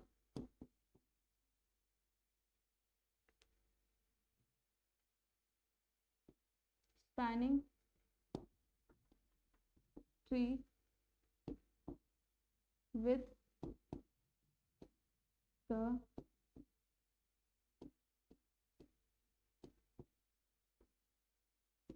minimum cost, ठीक है, टोटल कॉस्ट। क्लियर है। उसके बाद दो एल्गोरिथम्स पढ़ी थी हमने, Prim's algorithm and Kruskal algorithm. Prim's algorithm क्या होती है, minimum spanning tree in a connected weighted graph is a spanning tree that has the smallest possible sum weights of its edges। edges का मतलब यही minimum spanning tree की definition है ये। अब इसमें ये वर्क कैसे होता है, the Prim's algorithm starts with a single node. ये किससे स्टार्ट करता है बेटा, नोड से। ये होते हैं वर्टेक्स बेस्ड एल्गोरिथम, ठीक है। ये कैसी एल्गोरिथम होती है बेटा आपके पास, vertex based algorithm, and explore all the edges and nodes with all connecting edges at every step. अगर मैंने नोड ए से स्टार्ट किया, अब मेरे पास एक बी पे एज जा रही है 5 कॉस्ट की, एक सी पर एज जा रही है 6 कॉस्ट की, एक ई पर एज जा रही है 4 कॉस्ट की, तो बेटा मैं इसमें से कौन सी वाली लूंगी, ई वाली। तो नेक्स्ट स्टेप में क्या होगा, ए से ई कनेक्टेड होगा, फिर ई से चेक करेंगे, एंड हमारे पास ये भी अकाउंट रहेगा कि ए से कौन कौन सी एजेस अभी बची हैं। फिर हम कंपेयर करेंगे, जो भी स्मॉलेस्ट है जो कि हम सबसे पहले उसे बनाएंगे। तो अगर ए से मैं बोलूँ, ई से आगे जा रही है सब 8 9 10 ऐसे वाली जा रही है।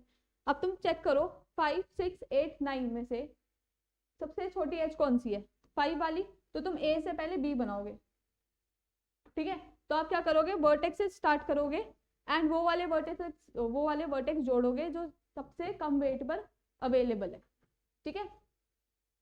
So it explore all the adjacent nodes, ठीक है, with all the connecting edges at every step, ठीक है। It is used for undirected graph। Clear है इतनी बात। फिर आती है बेटा क्रूस्कल। क्रूस्कल कैसे होता है आपके पास, एज बेस्ड होती है।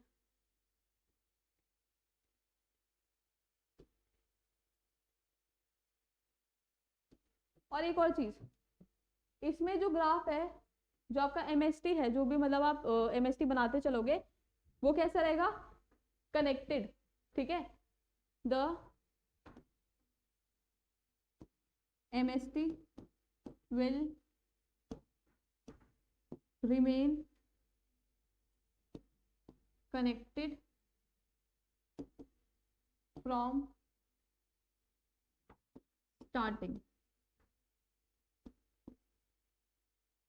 to end। स्टार्टिंग से एंडिंग तक आपके पास जो भी MST बनना हुआ आएगा वो कनेक्टेड ही रहेगा, जो भी ट्री आपका बनता जाएगा वो कनेक्टेड बनता जाएगा, ठीक है। लेकिन क्रूस्कल में ऐसा नहीं होता, स्टार्टिंग में जो ट्री होता है आपका, जो मिनिमम स्पैनिंग ट्री होता है, वो कैसा रहता है, डिसकनेक्टेड। बाय द एंड वो क्या हो जाता है, कनेक्टेड। क्लियर है, ठीक है। क्रूस्कल कैसी होती है, एज बेस्ड। आप क्या बना देते, जैसे A B C D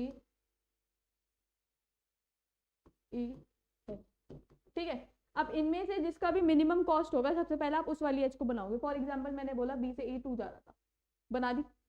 अब और एक और चीज ध्यान रखना, जब तुम एजेस ऐड करोगे, चाहे प्रिम्स में करो चाहे क्रूस्कल में करो, साइकिल नहीं बननी चाहिए। जहां जहां साइकिल बनेगी उस वाली एज को डिस्कार्ड करते चले जाना, ठीक है।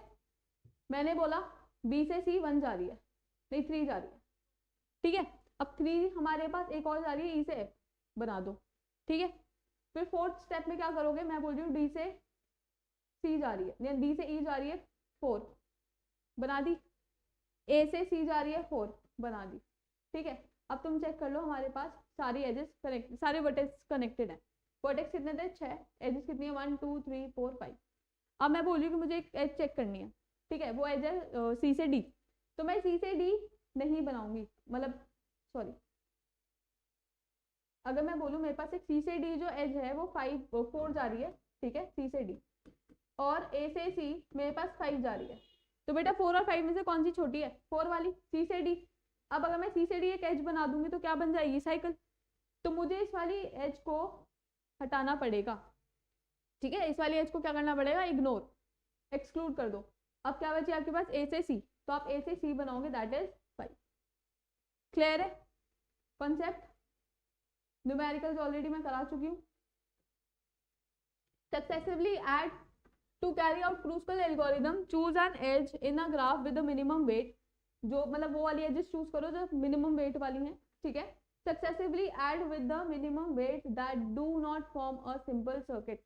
बेटा सर्किट का क्या मतलब है, साइकिल। सर्किट का क्या मतलब है, cycle with those edges already chosen, मतलब जो एजेस आप ऑलरेडी चूज कर चुके हो वो तो मतलब मान के चलेंगे वो तो मिनिमम ही होगी, ठीक है। उससे मिनिमम कोई एज होती तो हम उसको करते ना इंक्लूड। तो ऑलरेडी चूजन एजेस के साथ अगर आपकी नई वाली एज साइकिल बना रही है तो हम उसको क्या कर देंगे, डिस्कार्ड, ठीक है। Stop after n-1 edges has been selected. Stop कहाँ करना है, जहां पर हमारे पास n-1 एजेस आ जाए वहां पे आप क्या कर दोगे, स्टॉप, ठीक है। क्योंकि MST या मिनिमम स्पैनिंग ट्री या फिर स्पैनिंग ट्री में हमें कितनी एजेस चाहिए होती है बेटा, n-1। तो दोनों ही केसेस में आप कहाँ रुक जाओगे, अगर एज बेस्ड है तो आप n-1 एजेस पर रुक जाओगे। प्रिम्स में आप कब रुकोगे, जब आप n वर्टेक्स को कवर कर लोगे, ठीक है।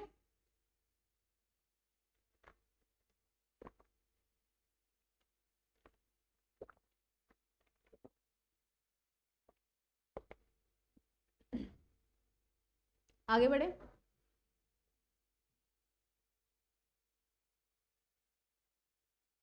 Then we have types of graphs. Types of graph में बेटा पहला आता है सिंपल ग्राफ। सिंपल ग्राफ क्या होता है, अ ग्राफ और directed graph which does not have any self loop और पैरेलल एज। तो वो क्या हो गया आपके पास सिंपल ग्राफ।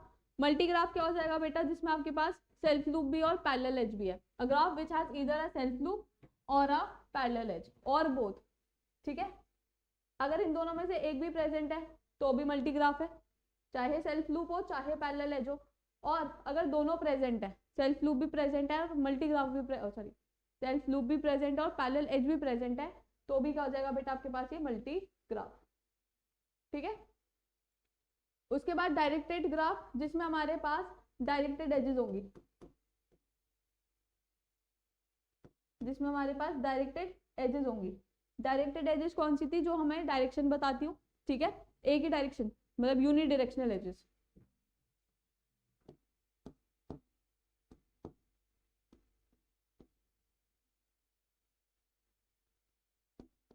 ठीक है। अनडायरेक्टेड ग्राफ में बेटा कौन सी एजेस होती है आपके पास? Undirected edges. अनडायरेक्टेड एजेस क्या होती है? जिसमें आपके पास कोई डायरेक्शन नहीं होती, मतलब वो क्या होती है आपके पास? Bye directional.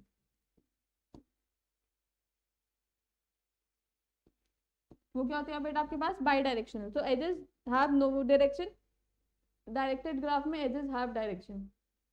ठीक है, ये चीज तो क्लियर है।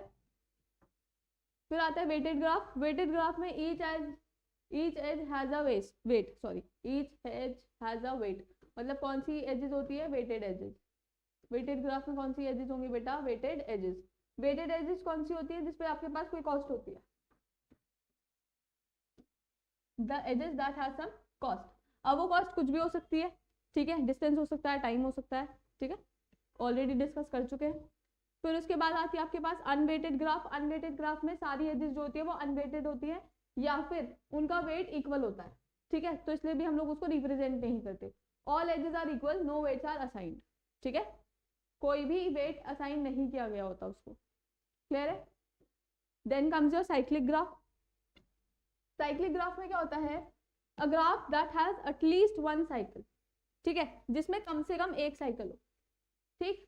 ए साइक्लिक है, there is no cycle present, कोई भी साइकिल प्रेजेंट ना हो। और एक और ग्राफ पढ़ा था बेटा जो हम लोगों ने कॉन्सेप्ट पढ़ा था, that is cycle graph. Cycle graph कौन सा ग्राफ होता है? A graph with exactly one cycle, जिसमें एग्जैक्टली कितनी साइकिल होंगी बेटा? एक साइकिल होगी, एक से ज्यादा नहीं होगी या एक से कम नहीं होगी। साइकिल ग्राफ क्या होता है? जिसमें सारे वर्टेक्स मिलकर क्या बनाते हैं? एक साइकिल।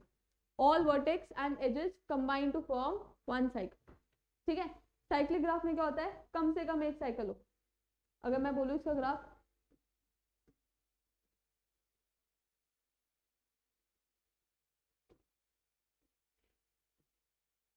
ये तो एक साइकिल बेटा ये होगी, एक साइकिल ये होगी, तो ये क्या है आपके पास? Cyclic graph. और अगर मैं साइकिल ग्राफ की बात करूं जिसमें सारे वर्टेक्स और एजेस मिलकर क्या बनाते हैं? सिर्फ एक ही साइकिल, तो ये क्या होगी? Cycle one. ये हो गया आपके पास साइकिल ग्राफ। क्लियर है? ए साइक्लिक में कोई साइकिल प्रेजेंट होती ही नहीं है। क्लियर? उसके बाद आता है कनेक्टेड ग्राफ। कनेक्टेड ग्राफ में हर एक वर्टेक्स कनेक्टेड होती है, every vertex is reachable from every other vertex, मतलब every vertex is connected. Disconnected graph क्या होता है? इसमें कुछ वर्टेक्स आपके पास ऐसी होती है जो कनेक्टेड नहीं होती। फॉर एग्जाम्पल अगर मैं बोलूँ ए बी सी डी और ई, ठीक है, तो ये क्या हो गया? Disconnected graph. और अगर मैं यहाँ पे एक एच जोड़ दूं तो ये क्या हो गया बेटा? कनेक्टेड ग्राफ, ठीक है। Then regular graph. Regular graph या फिर के रेगुलर ग्राफ भी बोलते हो, के डिग्री ग्राफ भी बोलते हो, जिसमें सभी वर्टेक्स की जो डिग्री होती है वो सेम होती है। रेगुलर ग्राफ कौन सा होता है? जिसमें सभी वर्टेक्स की डिग्री क्या होती है? सेम होती है, ठीक है। A graph vertex should be, मतलब a graph vertex should have the same degree in regular graph. Clear है? कंप्लीट ग्राफ में क्या होता है? A graph in which every vertex is connected to every other vertex. मतलब मैं बोलूँ अगर मेरे पास ग्राफ में एक ए वर्टेक्स है और मेरे पास ग्राफ में बी भी है, सी भी है, डी भी है, ई भी है, एफ भी है, जी भी है, तो ए जो है वो बी से भी कनेक्टेड होगा, सी से भी कनेक्टेड होगा, डी से भी कनेक्टेड होगा, ई से भी कनेक्टेड होगा, एफ से भी कनेक्टेड होगा एंड जी से भी कनेक्टेड होगा, ठीक है। सिमिलरली बी जो है वो ए से भी कनेक्टेड होगा, सी से भी कनेक्टेड होगा, डी से भी कनेक्टेड होगा, ई से भी कनेक्टेड होगा, एफ से भी कनेक्टेड होगा एंड जी से भी कनेक्टेड होगा। क्लियर है? ऐसे ही बाकी एजेस के लिए, मतलब बाकी वर्टिसेस के लिए भी होगा। सी ए और बी दोनों से कनेक्टेड होगा, जी से भी कनेक्टेड होगा, एफ से भी कनेक्टेड होगा, ई से भी कनेक्टेड होगा एंड डी से भी कनेक्टेड होगा। डी ए बी सी से भी कनेक्टेड होगा, ई एफ जी से भी कनेक्टेड होगा, ठीक है। E similarly A B C D से भी कनेक्टेड होगा, एफ और जी से भी कनेक्टेड होगा, ठीक है। एफ ए से भी कनेक्टेड होगा, बी से भी कनेक्टेड होगा, सी से भी, डी से भी, ई से भी एंड जी से भी, ठीक। और सिमिलरली जी एफ से भी, ई से भी, डी से भी, सी से भी, बी से भी एंड ए से भी, सबसे कनेक्टेड होगा। तो ये क्या, ये किसकी प्रॉपर्टी है बेटा, कनेक्टेड, सॉरी कंप्लीट ग्राफ की। ये किसकी प्रॉपर्टी है बेटा, कंप्लीट ग्राफ की। A graph in which every vertex is connected to every other vertex present in a graph, ठीक है। और इसमें अगर हमारे पास n वर्टिसेस हैं, if we have n vertices, तो टोटल नंबर ऑफ एजेस बेटा मेरे पास कितनी आ जाएंगी, n माइनस 1/2, ठीक है। ये क्या हो जाएगा मेरे पास, total number of edges. Clear है, आगे बढ़े। फिर आता है आपके पास बाइपर्टाइट ग्राफ। बाइपर्टाइट ग्राफ क्या होता है, वो ग्राफ जिसमें हमारे पास दो डिसजॉइंट सेट हो, ठीक है, दो सेट हो जो क्या है, डिसजॉइंट। अब मैं बोली मेरे पास वर्टेक्स है, ठीक है। अब ये कितने सेट्स में टूटेगा बाइपर्टाइट ग्राफ, दो सेट्स में टूटेगा। अगर मैं बोलूं कि यहाँ पर हमारे पास वो वर्टेक्स है जो रेड कलर की हैं, यहाँ पर मेरे पास वो वर्टेक्स है जो ब्लू कलर की हैं, ठीक है। और ये दोनों सेट कैसे हैं बेटा, डिसजॉइंट सेट है। डिसजॉइंट सेट मतलब जो वर्टेक्स इसमें है वो इसमें नहीं होगी, जो वर्टेक्स इस वी में है वो वी आर में नहीं होगी। इतनी बात क्लियर है। A simple graph is bipartite if and only if it is possible to assign one of the two different colors to each vertex of a graph so that no two adjacent vertices are assigned the same color. मैं बोल रही हूँ अगर मेरे पास एक as है, vertex ए है, vertex B है, तो जो भी आपके पास एडजेसेंट वर्टिसेस होंगी उनको क्या मिलेगा, अलग अलग कलर, रेड ब्लू, ठीक है। तो ऐसे कोई भी दो वर्टेक्स मतलब दो एडजेसेंट वर्टिसेस नहीं होनी चाहिए जिसे सेम कलर मिले। फॉर एग्जांपल अगर ये रेड है और ये भी रेड हो गया तो आपके पास ये बाइपर्टाइट ग्राफ नहीं है। अगर ये रेड है और ये ब्लू हो जाए, सिमिलरली ये भी ब्लू हो जाए और ये आपके पास रेड है, ठीक है, तो क्या है आपके पास ये बाइपर्टाइट। और इससे कौन सा कलर कनेक्ट होगा, रेड कलर। इससे कौन सा कलर कनेक्ट होगा बेटा, रेड कलर। रेड से वापस क्या हो जाएगा, ब्लू। तो वी आर में आपके पास होगा ए बी या ए डी, और ब्लू में क्या होगा, सी बी, ठीक है। बात समझ आ रही है। अगर आप वर्टेक्स को दो टाइप्स मतलब दो डिसजॉइंट सेट्स में तोड़ सको, जिसमें एक सेट में एक ही कलर के वर्टेक्स हो और दूसरे सेट में दूसरे कलर के वर्टेक्स हो, तो वो क्या हो जाएगा आपके पास, बाइपर्टाइट ग्राफ, ठीक है। बाइपर्टाइट में हमेशा याद रखना that no two adjacent vertices should have same colour. किन्हीं भी दो एडजेसेंट वर्टेक्स का सेम कलर नहीं होगा। इन एनी केस ऐसा हो पा रहा है, मतलब ऐसा हो रहा है, तो वो क्या हो जाएगा आपके पास, बाइपर्टाइट ग्राफ नहीं होगा, ठीक है। कंप्लीट बाइपर्टाइट ग्राफ क्या होता है, देखो बाइपर्टाइट का तो तुम्हें मतलब बताया मैंने अभी, कंप्लीट का भी बताया और बाइपर्टाइट का भी बताया। बाइपर्टाइट ये होता है कि आपके पास एडजेसेंट वर्टेक्स का कलर अलग अलग हो, ठीक है। अगर दो कलर है रेड एंड ब्लू, तो रेड वाले वर्टेक्स एक सेट में हो, ब्लू वाले वर्टेक्स एक सेट में हो, और इन दोनों में कोई भी एलिमेंट कॉमन ना हो। ये तो हो गया आपके पास बाइपर्टाइट की प्रॉपर्टी। उसके बाद कंप्लीट का क्या होता है, that every vertex is connected to every vertex is connected to every other vertex, है ना, every vertex is connected to every other vertex, right? So a complete bipartite graph is a bipartite graph where every vertex in one set is connected to every other vertex in the other set. तो मतलब R में जैसे मैं R1 ले लूँ और ये मैं ले लूँ B1 B2, ठीक है, तो R1 B1 से भी कनेक्टेड होगा, R1 B2 से भी कनेक्टेड होगा, ठीक है। तो सेट R से सेट B का हर एक वर्टेक्स कनेक्टेड होगा। या उल्टा भी हो सकता है कि मतलब अगर R के सभी वर्टेक्स से B के सभी वर्टेक्सेस कनेक्टेड हैं, ठीक है, जैसे कंप्लीट ग्राफ में होता आया है, तो वैसे ही B के सारे एलिमेंट्स R के सभी अलग अलग एलिमेंट्स से कनेक्टेड होगा, राइट। तो कंप्लीट बाइपर्टाइट ग्राफ क्या होता है, a bipartite graph where every vertex in one set is connected to every vertex in the other set. अगर मैं बोलूँ मेरे पास ये एक U सेट की वर्टेक्स हो गई, ये मेरे पास V सेट की वर्टेक्स हो गई, इसमें मेरे पास दो ही वर्टेक्स है 1 2, इसमें मेरे पास 3 वर्टेक्स है 5, ठीक है। तो 1 हमारी 3 से भी कनेक्टेड होगी, 4 से भी कनेक्टेड होगी, 5 से भी कनेक्टेड होगी। सिमिलरली 2 हमारी 3 से भी कनेक्टेड होगी, इसको दूसरे कलर से देख लेते हैं। सिमिलरली 2 हमारी 3 से भी होगी, 4 से भी होगी एंड 5 से भी होगी, ठीक है। तो अगर मैं बात करूँ 3 की, तो 3 1 से भी कनेक्टेड है, 2 से भी कनेक्टेड है, 4 1 से भी कनेक्टेड है, 2 से भी कनेक्टेड है, 5 1 से भी कनेक्टेड है एंड 2 से भी कनेक्टेड है। सिमिलरली अगर मैं 1 और 2 की बात करूँ तो 1 3 और 4 1 3 4 5 से भी कनेक्टेड है और 2 3 4 5 से भी कनेक्टेड है। तो बेटा ये किसकी प्रॉपर्टी हो गई आपके पास, कंप्लीट बाइपर्टाइट ग्राफ। ठीक है, इसमें टोटल नंबर ऑफ वर्टिसेस कितने हो जाएंगे हमारे पास, n+1। ठीक है, m क्या है आपके पास, सेट u के मतलब सेट एक, ये आपके पास m मान लो, ये अपने पास n मान लो। ठीक है, तो इसमें नंबर ऑफ एलिमेंट्स कितने बेटा 2, इसमें नंबर ऑफ एलिमेंट्स कितने हैं 3। तो टोटल वर्टिसेस कितनी हो गई 1 2 3 4 5। तो टोटल वर्टिसेस कितनी हो गई बेटा 5 और टोटल एजेस कितने हो गए 2 3 6। देखो 1 2 3 4 5 6। क्लियर है ये चीज। ठीक है,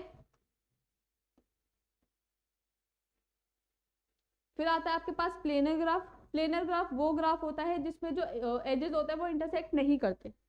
ठीक है, a graph GVE is planar if it can be represent in a plane, जिसको हम प्लेन में रिप्रेजेंट कर सके, such that no two edges intersect except at common vertex. ये याद रखना कि there should be no intersection of edges. ठीक है, फॉर एग्जाम्पल अगर मैं ग्राफ बनाऊं, ये मेरा ग्राफ है, एजेस कहाँ इंटरसेक्ट कर सकती है, सिर्फ वर्टेक्स पर। एजेस कहाँ इंटरसेक्ट कर सकती है बेटा, सिर्फ वर्टेक्स पर। तो ये तो हो गया आपका प्लेनर ग्राफ। ठीक है, अगर मैं इसे वापस ऐसे बनाऊं तो बेटा ये प्लेनर ग्राफ नहीं है। क्यों नहीं है, क्योंकि ये दो एजेस क्या करके इंटरसेक्ट। तो इसको बनाने के लिए कैसे बनाएंगे इसको प्लेनर ग्राफ, अगर मैं इसको प्लेनर ग्राफ में कन्वर्ट करूं, A B C D। अब ये मैंने B से D वाली एज यहाँ से हटाकर कहाँ बना दी, बाहर बना दी। तो क्या हो जाएगा बेटा ये प्लेनर ग्राफ।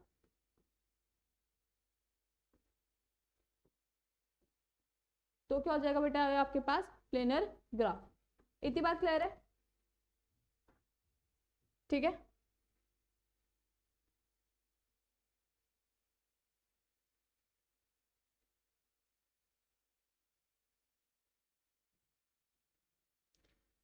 फिर आता है आपके पास Euler's formula for connected planar graphs. Euler formula क्या है बेटा आपके पास, that for any connected planar graph drawn without edge crossing. Planar graph है तो एज क्रॉसिंग तो होनी ही नहीं है, या एज इंटरसेक्शन होना ही नहीं है। v minus E plus F is equal to 2। बेटा v क्या है आपके पास, वर्टिसेस,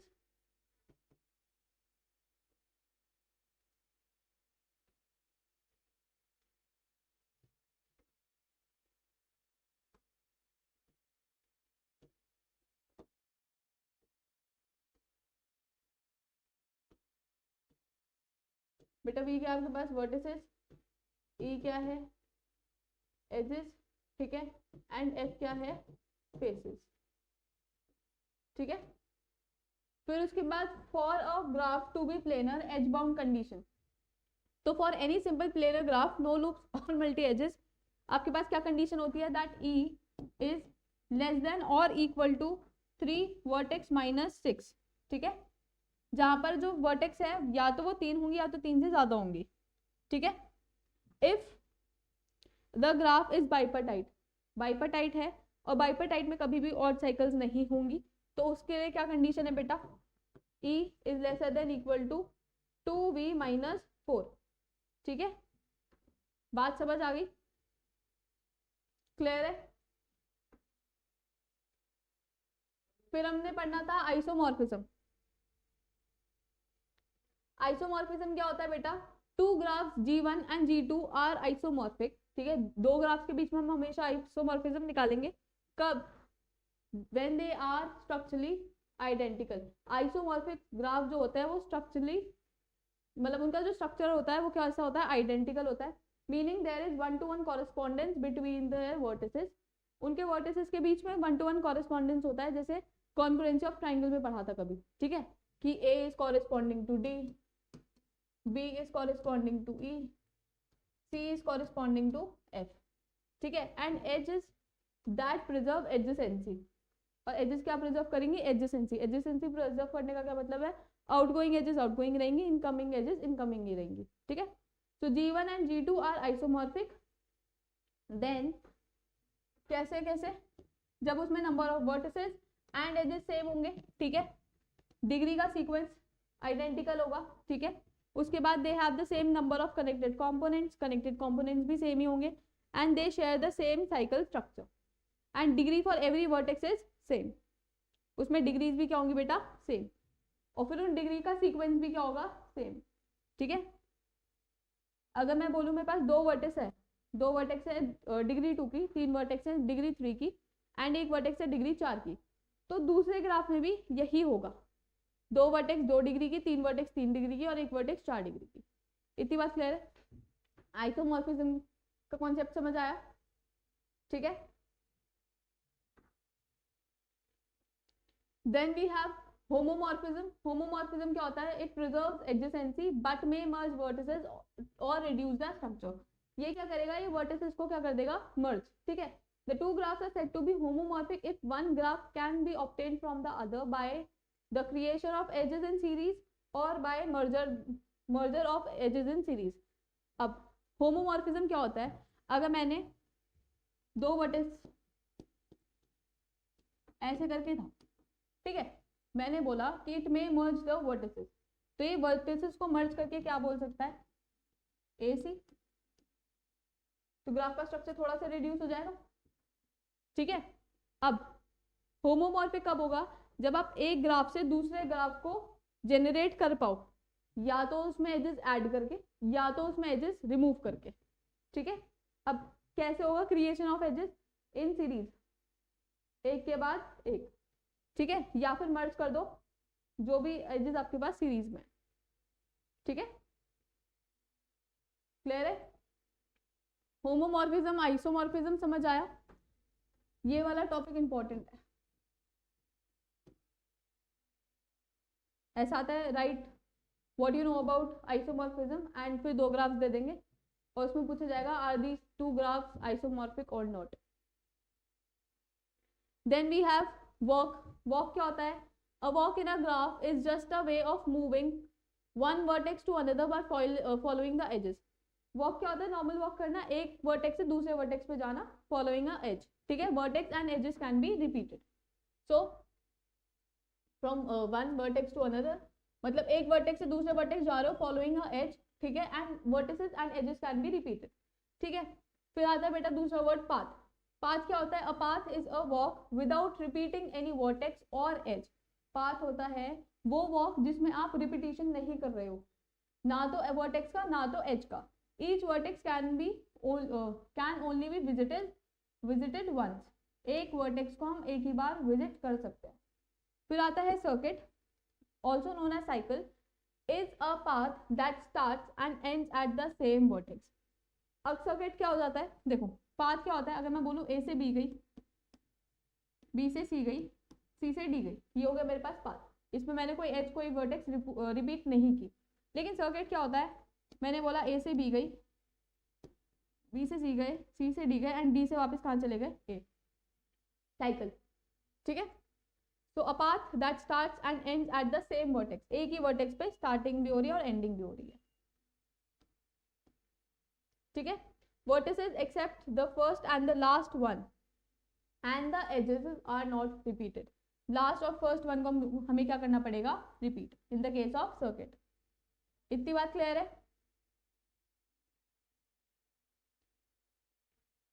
ये चीज समझ आई।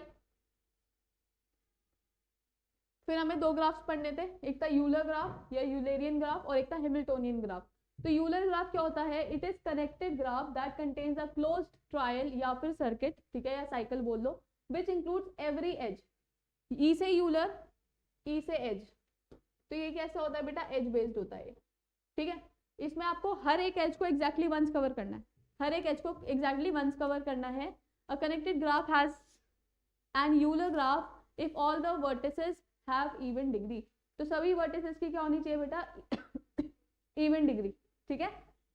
यूलर पाथ क्या होता है, अ पाथ, देखो यूलर ग्राफ कब होगा, जब उसमें यूलर पाथ भी होगा और यूलर सर्किट भी होगा, ठीक है। ऐसी हैमिल्टोनियन ग्राफ कब होगा, जब उसमें हैमिल्टोनियन सर्किट भी होगा, हैमिल्टोनियन पाथ भी होगा। A path that uses every edge exactly once, हर एक एज को एग्जैक्टली वंस यूज करेगा, does not have to start and end at the same vertex, एक ही वर्टेक्स से स्टार्ट या एंडिंग नहीं करनी है, अलग से स्टार्ट किया और अलग पे खत्म करना है, मतलब फर्स्ट से स्टार्ट किया लास्ट पे खत्म कर देना है, ठीक है। A connected graph has a Euler path if exactly two vertex have odd degree.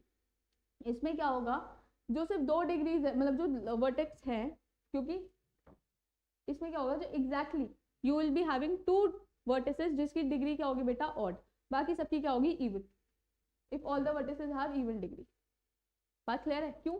क्योंकि it is not starting and ending at the same vertex, Euler path is not starting और ending at the same vertex, इसलिए exactly 2 vertices की degree क्या होगी बेटा आपके पास odd, ठीक है। यूलर सर्किट क्या होता है, a circuit that uses every edge exactly one, start and ends at the same vertex. Euler path में स्टार्टिंग और एंडिंग अलग अलग वर्टेक्स पे थी, यूलर सर्किट में एक ही वर्टेक्स पे स्टार्ट भी हो रहा है और एंड भी हो रहा है, ठीक है। A connected graph has an Euler circuit if all the vertices have an even degree. तो इसमें डिग्री कैसे हो जाएगी सभी वर्टेक्स की बेटा इवन, क्योंकि इसमें स्टार्टिंग और एंडिंग किस पे हो रही है, एक ही वर्टेक्स पे हो रही है। क्लियर है? ठीक है, आगे बढ़े। फिर आता है बेटा आपके पास Hamiltonian graph. A Hamiltonian graph is a graph that contains a Hamiltonian circuit, a closed path that visit every vertex.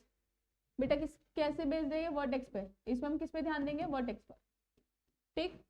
Exactly once and returns to the start, you don't have to use every edge, it is not mandatory to use every edge, ठीक है। Edges छूट रही हैं छोड़ दो, ठीक। Hamiltonian path क्या होता है, a path that visit every vertex exactly once, ठीक है, हर एक वर्टेक्स को एग्जैक्टली वंस वो ट्रेवर्स करेगा या विजिट करेगा। Start and end vertices are different, path में जो स्टार्ट एंड एंड पाथ की जब भी हम बात करेंगे, चाहे वो यूलेरियन पाथ हो या फिर हैमिल्टोनियन पाथ हो, स्टार्टिंग और एंडिंग वर्टेक्स अलग अलग होंगी, always they should be different, ठीक है। लेकिन हैमिल्टोनियन सर्किट की बात कर लो या फिर यूलेरियन सर्किट की बात कर लो, उसमें स्टार्टिंग और एंडिंग हमेशा एक ही वर्टेक्स पर होगी, ठीक है। बात समझ आ गई? Hamiltonian circuit, a circuit that visit every vertex exactly once, वही पाथ और सर्किट एक ही तो चीज है, बस पाथ में स्टार्टिंग अगर ए से हो रही है तो एंडिंग डी पर हो रही है, हैमिल्टोनियन में स्टार्टिंग अगर ए से हो रही है तो एंडिंग भी ए पर ही हो रही है, बस इतना ही डिफरेंस है बेटा, ठीक है, पाथ और सर्किट में। Start and ends at the same vertex, clear है। हैमिल्टोनियन में हम किसके बारे में पढ़ते हैं बेटा, वर्टेक्स को विजिट करते हैं, ठीक है। हैमिल्टोनियन में किसको विजिट करते हैं, वर्टेक्स को, और यूलेरियन में किसको विजिट करते हैं बेटा, एजेस को, ठीक है। उसका मतलब उसको भी याद करने का तरीका बता दिया, ई से यूलर, ई से एज, ठीक, क्लियर है। आगे बढ़े, ये भी इंपॉर्टेंट है, हैमिल्टोनियन एंड यूलेरियन, तो ये टॉपिक्स तो छोड़ के जाने ही नहीं है, बिल्कुल भी सोच भी मत लेना, क्लियर है। आगे बढ़े, ग्राफ ट्रेवर्सल्स। देखो अभी हमने क्या पढ़े थे, tree traversal, pre order, post order and in order. तो ग्राफ कैसे पीछे रह जाएगा, तो ग्राफ के भी बेटा 2 टाइप के ट्रेवर्सल्स होते हैं, कौन कौन से, depth first search and breath first search, ठीक है। Graph traversal refers to a process of visiting each vertex in a graph systematically. उसमें हम ट्री के नोड्स को विजिट कर रहे थे, इसमें हम ग्राफ के वर्टेक्सेस को विजिट करेंगे, ठीक है, in a system in an order, ठीक। अब 2 वेज होते हैं, डेप्थ फर्स्ट सर्च डीएफएस, इसको हम क्या बोलते हैं बेटा, डीएफएस, और ब्रेथ फर्स्ट सर्च, इसको हम बोलते हैं बीएफएस, ठीक है। अब डीएफएस में हम क्या यूज करते हैं बेटा, स्टैक, और बीएफएस में बेटा हम क्या यूज करते हैं, क्यू, ठीक। DFS is a searching or traversing algorithm in which we used the stack data structure। अब जहां स्टैक आ गया वहां पे बेटा याद रखना बैक ट्रैकिंग भी होगी, तो DFS में बैक ट्रैकिंग अलाउड है, ठीक है। BFS में there should be no back tracking,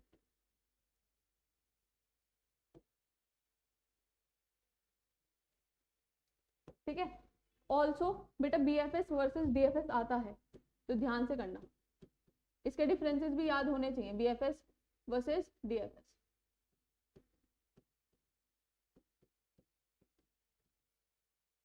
ठीक, दिस इज इंपॉर्टेंट। मत कहना कि मैम आपने बताया नहीं था, ठीक है। In DFS we will first focus on the depth as the name suggest. DFS मतलब डेप्थ फर्स्ट सर्च, तो हम पहले किस पर फोकस करेंगे, डेप्थ पर फोकस करेंगे, ठीक है। Breadth first search is a searching or traversing algorithm in which we use the queue data structure. इसमें हमने कौन सा डेटा स्ट्रक्चर यूज किया था बेटा, क्यू, ठीक है। In BFS as the name suggest breath first, तो हम लेवल वाइज करेंगे ब्रेथ में, चौड़ाई में, ठीक है। क्लियर है? ओके, आगे बढ़े। एल्गोरिथम्स देख लो, अप्रोच देख लो दोनों की। DFS में क्या करते हैं, हम एक सोर्स नोड से स्टार्ट करते हैं, ठीक है। Visit a node and then recursively visit all the unvisited neighbours. हमने एक नोड को डाला स्टैक में, अब स्टैक के जितने भी अनविजिटेड नोड्स हैं हमने उसको डाल दिया। मतलब जब हमने ए को विजिट किया तो ए को बाहर लगा दिया था, राइट, याद आ रहा है। और उसके बाद उससे जितने भी अनविजिटेड नोड्स जा रहे थे हमने उनको स्टैक में डाल दिया था और एक एक करके पॉप कर रहे थे, ठीक है। अब मैं बोलूँ मुझे सी के आगे कोई रास्ता दिख ही नहीं रहा, सी के आगे मुझे कोई डेप्थ दिख ही नहीं रही, तो बेटा मैं क्या कर रही थी, बैक ट्रैक। हम वापस किस पर आ रहे थे, बी पर, फिर बी पर चेक कर रहे थे, बी को विजिट कर रहे थे एंड बी से जो भी कनेक्टेड वर्टिसेस थी उनको लिख रहे थे स्टैक में, है ना। तो अप्रोच समझ आई क्या करना है, use a stack and back track.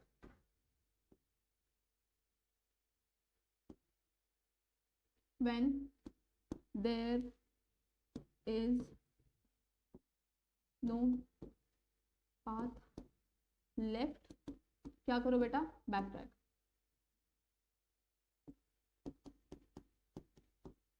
क्या करो बेटा, बैक ट्रैक, ठीक है, क्लियर है। फिर आता है BFS अप्रोच। BFS अप्रोच में क्या आता है, हम लोगों ने सोर्स नोड को किस में डाला था, क्यू में। अगर मैंने ए को डाल दिया, ठीक है, अब visit all its neighbours and then their neighbours and so on. अब ए के जो जो भी नेबर्स थे मैं उसको डाल रही थी, फिर बी से जो जो भी कनेक्टेड थे उनको डाल दिया था, ऐसे ही कर रहे थे। और जिसको हम इस क्यू से निकाल रहे थे, अब विजिट कर रहे थे, उसको हम बाहर लिख रहे थे ट्रावर्सल में, याद है। Use a queue to track the next nodes to visit, जो भी क्यू में नेक्स्ट नोड आएगा हम उसको विजिट करेंगे, ठीक है। तो स्टैक और क्यू बेटा हम क्यों यूज कर रहे हैं, ताकि हम ट्रैक रख सके कि हमें नेक्स्ट में कौन सी विजिट को क्या करना है, ट्रेवर्स करना है, ठीक है। DFS में स्टैक से हमें क्या पता चल रहा था कि कौन सी नोड पे बैक ट्रैक करना है, ठीक है, कौन सी नोड पे हमें पाथ चेक करना है, क्लियर, इतनी बात क्लियर है। आगे बढ़े। फिर आता है बेटा ग्राफ कलरिंग। थोड़ा सा मैंने तुम लोगों को आइडिया दे दिया बाइपार्टाइट में ही। ग्राफ कलरिंग क्या होता है, in graph colouring we assign colour to each vertex or sometime edge of a graph so that no two adjacent element share the same colour.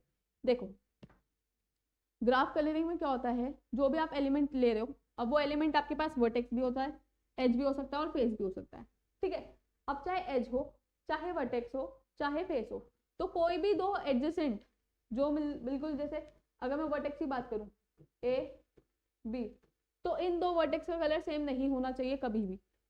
Graph colouring is this. अगर हम बात करें edges की, मैं बोलूं ए से बी एक as जा रही है, बी से सी एक एज जा रही है, मतलब कॉमन वर्टेक्स आ रही है। यहाँ पर क्या आ रही है बेटा, कॉमन एज आ रही है। तो जिन दो वर्टेक्स के बीच में कॉमन एज आ रही है उन दो का कलर सेम नहीं होना चाहिए। अगर मैं वर्टेक्स की बात मतलब एजेस की बात करूं, तो जिन दो वर्टेक्स से सॉरी जिन दो एजेस में एक कॉमन वर्टेक्स आ रही है दैट इज बी, इन दोनों का कलर सेम नहीं होना चाहिए, ठीक है। और अगर मैं बात करूं बेटा फेस की, तो जिन दो फेसेस में एक एज कॉमन आ रही है, जैसे ये मतलब ये वाली एज कॉमन आ गई, तो इसका कलर भी डिफरेंट होना चाहिए, इन दोनों का कलर सेम नहीं होना चाहिए। बात समझ आ गई। तो दो एडजेसेंट एलिमेंट्स का कलर कभी भी सेम नहीं होना चाहिए। इस तरीके से आपको अपने ग्राफ को कलर करना है, ठीक है। So vertex colouring, colour the vertices so the adjacent ones differ, ठीक है। मतलब जिनमें कॉमन एज है, एडजेसेंट का क्या मतलब है, जिनमें कॉमन एज है, ठीक है, उन दोनों वर्टेक्स का कलर कैसा होना चाहिए, डिफरेंट। एज कलरिंग में क्या है, colour the edge so no two edges sharing a vertex have the same colour. तो दो एजेस के बीच में क्या आएगा, कॉमन वर्टेक्स। तो जिन भी दो एजेस के बीच में कॉमन वर्टेक्स आ रही है उन दोनों का कलर सेम नहीं होना चाहिए, तो वो क्या होगा बेटा आपके पास, एज कलरिंग, ठीक है। और फेस कलरिंग क्या है, used in planar graphs. color regions of planar graph so no adjacent faces have different colors. ठीक है, तो adjacent faces का कैसा कलर होना चाहिए, different. ठीक है, इतनी बात क्लियर है, आगे बढ़े. Then we have chromatic number. Chromatic number क्या होता है, एक ग्राफ को कलर करने में जितने भी मिनिमम नंबर ऑफ कलर्स लगे हैं वो हो जाएगा उसका क्रोमैटिक नंबर. उसको हम कैसे डिनोट करते हैं बेटा, जाय से. कैसे डिनोट करते हैं, जाय से. The chromatic number of a graph G denoted by chi G is the minimum number of colours required to colour the elements of a graph. Vertex हो जाए या एजेस हो जाए, ठीक है, so that no two vertices have same colour. So minimum number of colors required for vertex coloring is known as chromatic number. अगर हम cycle graph की बात करें तो साइकिल ग्राफ में अगर n जो है वो इवन है, मतलब नंबर ऑफ वर्टिसेस इवन है, तो आपके पास क्रोमैटिक नंबर क्या आएगा, 2 कलर से काम चल जाएगा. लेकिन अगर आपके पास जो n है वो ऑड है, मतलब number of vertices in a cycle graph क्या है बेटा, ऑड, तो आपको कितने कलर्स की नीड है बेटा, 3 कलर्स की. तो उसका क्रोमैटिक नंबर क्या हो जाएगा, 3. और अगर कनेक्टेड ग्राफ है, कनेक्टेड ग्राफ में हमेशा याद रखना हर एक वर्टेक्स से बाकी सारी वर्टिसेस कनेक्टेड हैं. तो अगर आपके पास कनेक्टेड ग्राफ में n वर्टिसेस हैं, ठीक है, और आपको पता है कि हर वर्टेक्स से दूसरी हर कोई वर्टेक्स कनेक्टेड है, तो आपके पास क्रोमैटिक नंबर क्या हो जाएगा बेटा, n. जितने वर्टिसेस उतने कलर्स लगाने पड़ेंगे. So each vertex needs a different colour, that is अगर के n है, नंबर ऑफ वर्टिस n है, तो कलर भी कितने आ जाएंगे बेटा, n. क्लियर है. बाइपर्टाइट में 2 है, क्योंकि हम बाइपर्टाइट में क्या होता है, 2 डिसजॉइंट सेट्स, 2 डिसजॉइंट सेट्स, ठीक है. बाइपर्टाइट में क्या है, 2 disjoint set.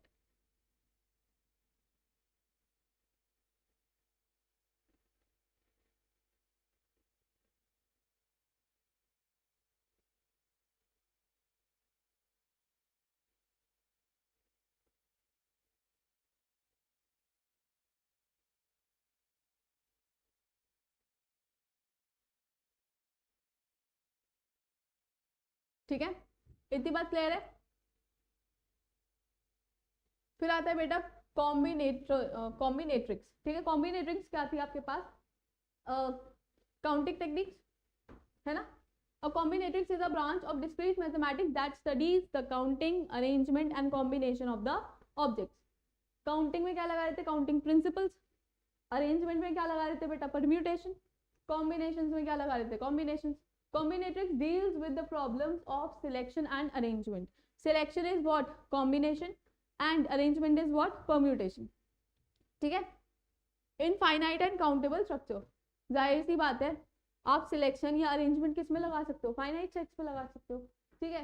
It is used in graph theory, probability theory, coding theory and data compression. और क्रिप्टोग्राफी में भी हम कॉम्बिनेट्रिक्स का यूज करते हैं. क्रिप्टोग्राफी में कैसे करते हैं, the number of passwords. Data compression, Huffman coding, right, उसमें पढ़ा था कुछ ऐसा डेटा स्ट्रक्चर्स में पढ़ा था, राइट. प्रोबेबिलिटी में नंबर ऑफ आउटकम्स करना, मतलब काउंट करना. ठीक है, ग्राफ थ्योरी.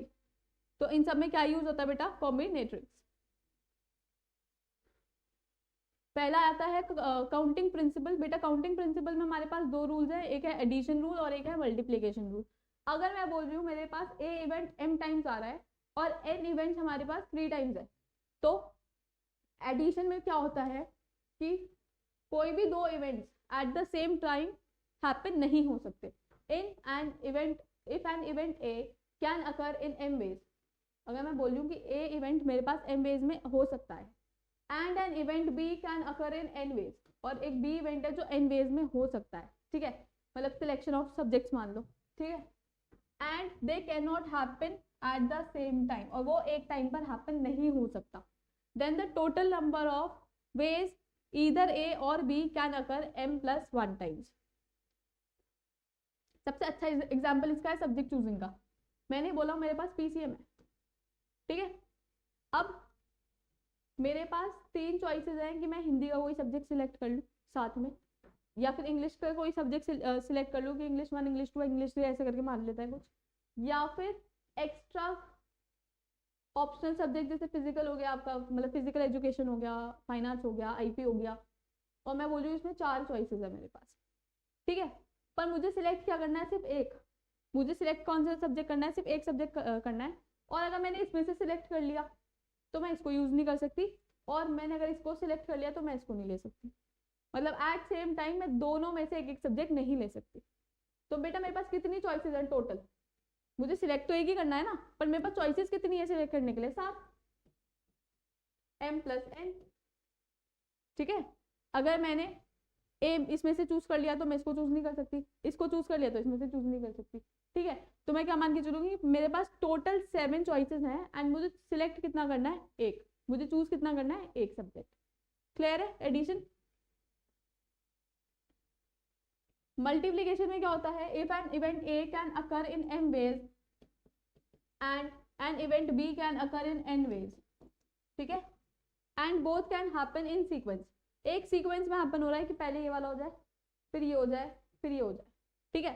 तो बेटा मेरे पास चॉइसेस कितनी है, m n चॉइसेस है, ठीक है। वही वाला मेरे पास एक सब्जेक्ट है पीसीएम के साथ, ये है मेरे पास इंग्लिश की चॉइसेस, और ये है मेरे पास ऑप्शनल सब्जेक्ट की चॉइसेस। अब मैं बोल रही हूँ मुझे दोनों में से एक एक लेना है, ठीक है, एक बार इसे पढ़ना है, फिर इसे पढ़ना है, फिर इसे पढ़ना है, फिर इसे पढ़ना है।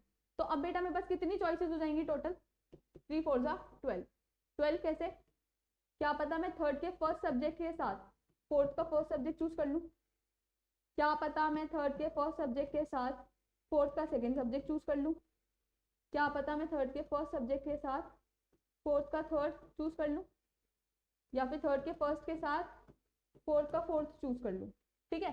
तो 4 तो चॉइसेस ये हो गई, इन चारों में से कोई भी 2 कॉम्बिनेशन चूज कर सकती हूँ मैं। सिमिलरली सेकंड के साथ फर्स्ट चूज कर लूँ, सेकंड के साथ सेकंड चूज कर लूँ, सेकंड के साथ थर्ड चूज कर लूँ, सेकंड के साथ फोर्थ चूज कर लूँ, ठीक है। तो ये बेटा ये कितनी चॉइस हो गई, 8, ठीक। अब ऐसा भी हो सकता है कि थर्ड के साथ फर्स्ट, थर्ड के साथ सेकंड, थर्ड के साथ थर्ड, थर्ड के साथ फोर्थ, मतलब अगर मुझे दोनों में से चॉइस बनानी है, साइमल्टेनियसली काम कराना है, one after the other in a sequence, तो बेटा मेरे पास कितने वेज होते हैं चॉइसेस बनाने के, m × n, तो बेटा ये हो जाएगा 8 + 4 12। बात क्लियर हो गई, मल्टीप्लीकेशन रूल और एडिशन रूल समझ आया, क्लियर है, ठीक है। उसके बाद बेटा आता है आपके पास permutation. Permutation is an arrangement, permutation का क्या मतलब होता है, अरेंजमेंट, जिसमें हम नंबर ऑफ ऑब्जेक्ट्स को क्या कर रहे होते हैं, अरेंज। ये वाला केस कैसा है, विदाउट रिपीटिशन,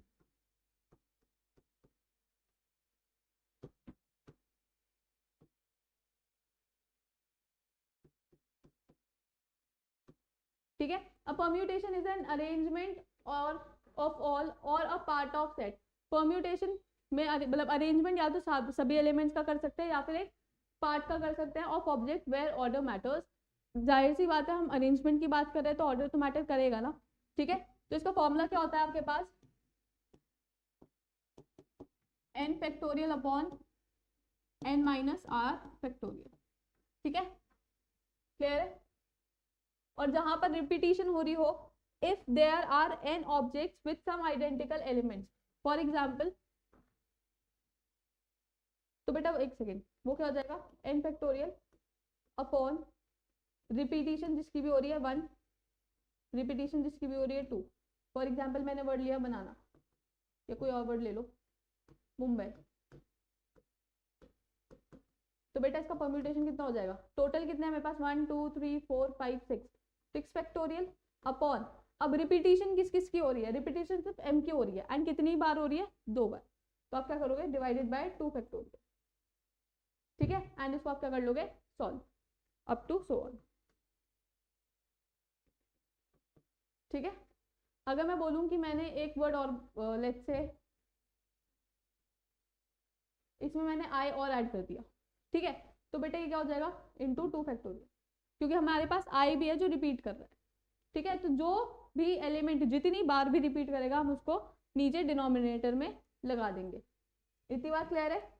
और किसके साथ लगाएंगे, फैक्टोरियल के साथ, ठीक है। ये किसका केस है बेटा, रिपीटिशन का केस है। आगे बढ़े, then we have combination. Combination का मतलब होता है selections. A combination is a selection of object where order does not matter. अब आप सिलेक्ट कर रहे हो तो इसमें तो ऑर्डर लगेगा ही नहीं ना. ठीक है, क्या पता आपने रेड बॉल को पहले सिलेक्ट कर लिया हो या ब्लैक बॉल को सिलेक्ट कर लिया हो. ठीक है, तो order doesn't matter, it matters कि आपने क्या सिलेक्ट किया है. ठीक है, तो एनसीआर बेटा क्या हो जाएगा आपके पास, n factorial upon r factorial n minus r factorial. ठीक है, और अगर इसमें भी रिपीटिशन हो रही है तो बेटा फॉर्मूला क्या, जैसे selecting r element or items from n types. मुझे क्या सिलेक्ट करना है, आर आइटम्स किस में से, एन टाइप्स में से. तो फॉर्मूला क्या लगेगा, n plus r minus 1 factorial. ठीक है, upon r factorial into n plus r minus 1 minus r factorial. अगर मैंने इस वाले फॉर्मूले में पुट किया तो आर से आर बेटा कैंसिल हो जाएगा. आपके पास क्या बचेगा, एन प्लस आर माइनस 1 का factorial upon r factorial into n minus 1 factorial. Clear है इतनी बात. ठीक है, मैंने इसको छोटा कर दिया फॉर्मूले को, क्योंकि इसका क्या मतलब था, एन की जगह था आपके पास n plus r minus 1 C r. ठीक है, तो बस एन की जगह आपने ये पुट किया है, एन की जगह क्या पुट किया है, n plus r minus 1 n plus r minus 1 minus r. तो प्लस आर से माइनस आर कैंसिल हो गया, आपके पास बचा एन माइनस 1 फैक्टोरियल. ठीक है, क्लियर है, आगे बढ़े.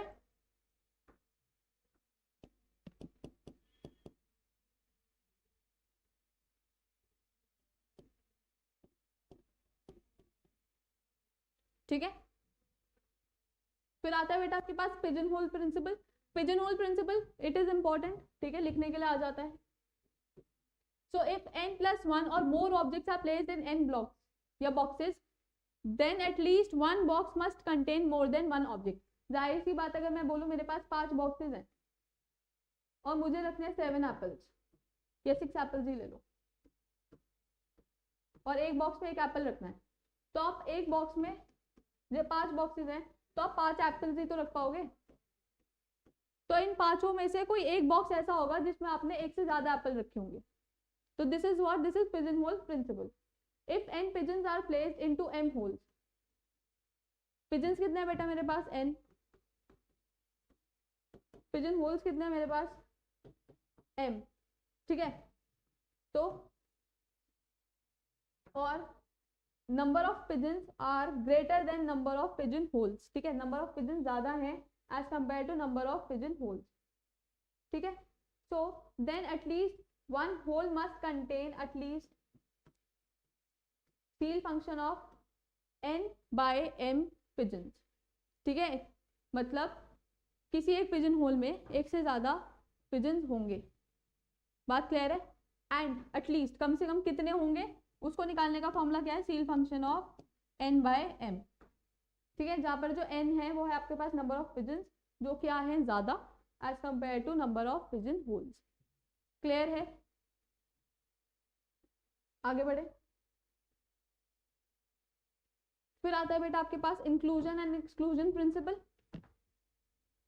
Use to count the number of elements in a union of overlapping sets by correcting for over counting. Over counting बेटा क्या होता है, इंटरसेक्शन वाले पार्ट को बार बार हटाना. ओवर काउंटिंग कहाँ होती है, इंटरसेक्शन में होती है, और आप उसको क्या कर देते हो, सब्ट्रैक्ट. तो उससे क्या होता है कि आपके पास काउंट तो आ जाता है number of elements in union of overlapping sets. ठीक है, पर जो डुप्लीकेसी है वो हट जाती है. क्यों हट जाती है, क्योंकि हम इंटरसेक्शन वाले पार्ट को बार बार हटा देते हैं. ओवर काउंटिंग किसकी होगी, जो डुप्लीकेट होगा. राइट, क्लियर है. सो दो सेट के लिए आपके पास क्या फॉर्मूला है, एक तो ये जो मॉड है ये क्या बताता है आपको, जैसे मॉड ए है तो ये क्या बताएगा, elements in set A. Mod B है number of elements in set B. ठीक है, मॉड सी क्या हो जाएगा, number of elements in set C. ठीक है, तो ये क्या बताता है आपको, number of elements. So number of elements in A union B क्या हो जाएगा, number of elements in set A plus number of elements in set B minus A intersection B. ये ए सेट है, ये बी सेट है। जब हमने ए set के एलिमेंट्स लिखे तो हमने इस पूरे सर्कल को देखा, इस पूरे सर्कल को देखा, राइट। जब हमने बी सेट के एलिमेंट्स देखे तो भी हमने इस पूरे सर्कल को देखा। तो बेटा ये वाला जो पार्ट है हमने 2 बार कवर कर लिया ना, तो एक बार क्या करोगे, सब्ट्रैक्ट, एक बार क्या करोगे, सब्ट्रैक्ट। क्लियर है? Similarly for 3 sets A union B union C, तो A plus B plus C minus A intersection B minus A intersection C minus B intersection C and plus A intersection B intersection C. Clear है? Inclusion and exclusion principle clear है यहाँ तक? तो इसी के साथ हमने अपने यूनिट 5 का 1 शॉट भी खत्म कर दिया है। ठीक है, डिस्क्रीट स्ट्रक्चर्स के हम लोगों ने सारे 1 शॉट्स कर लिए हैं। तो हम लोगों ने सिलेबस भी कंप्लीट कर दिया है एंड रिवीजन भी कर लिया है। सो प्लीज अच्छे से पढ़ लेना। ठीक है, सो मिलते हैं नेक्स्ट क्लास में। Till then bye bye, take care, thank you. Next class में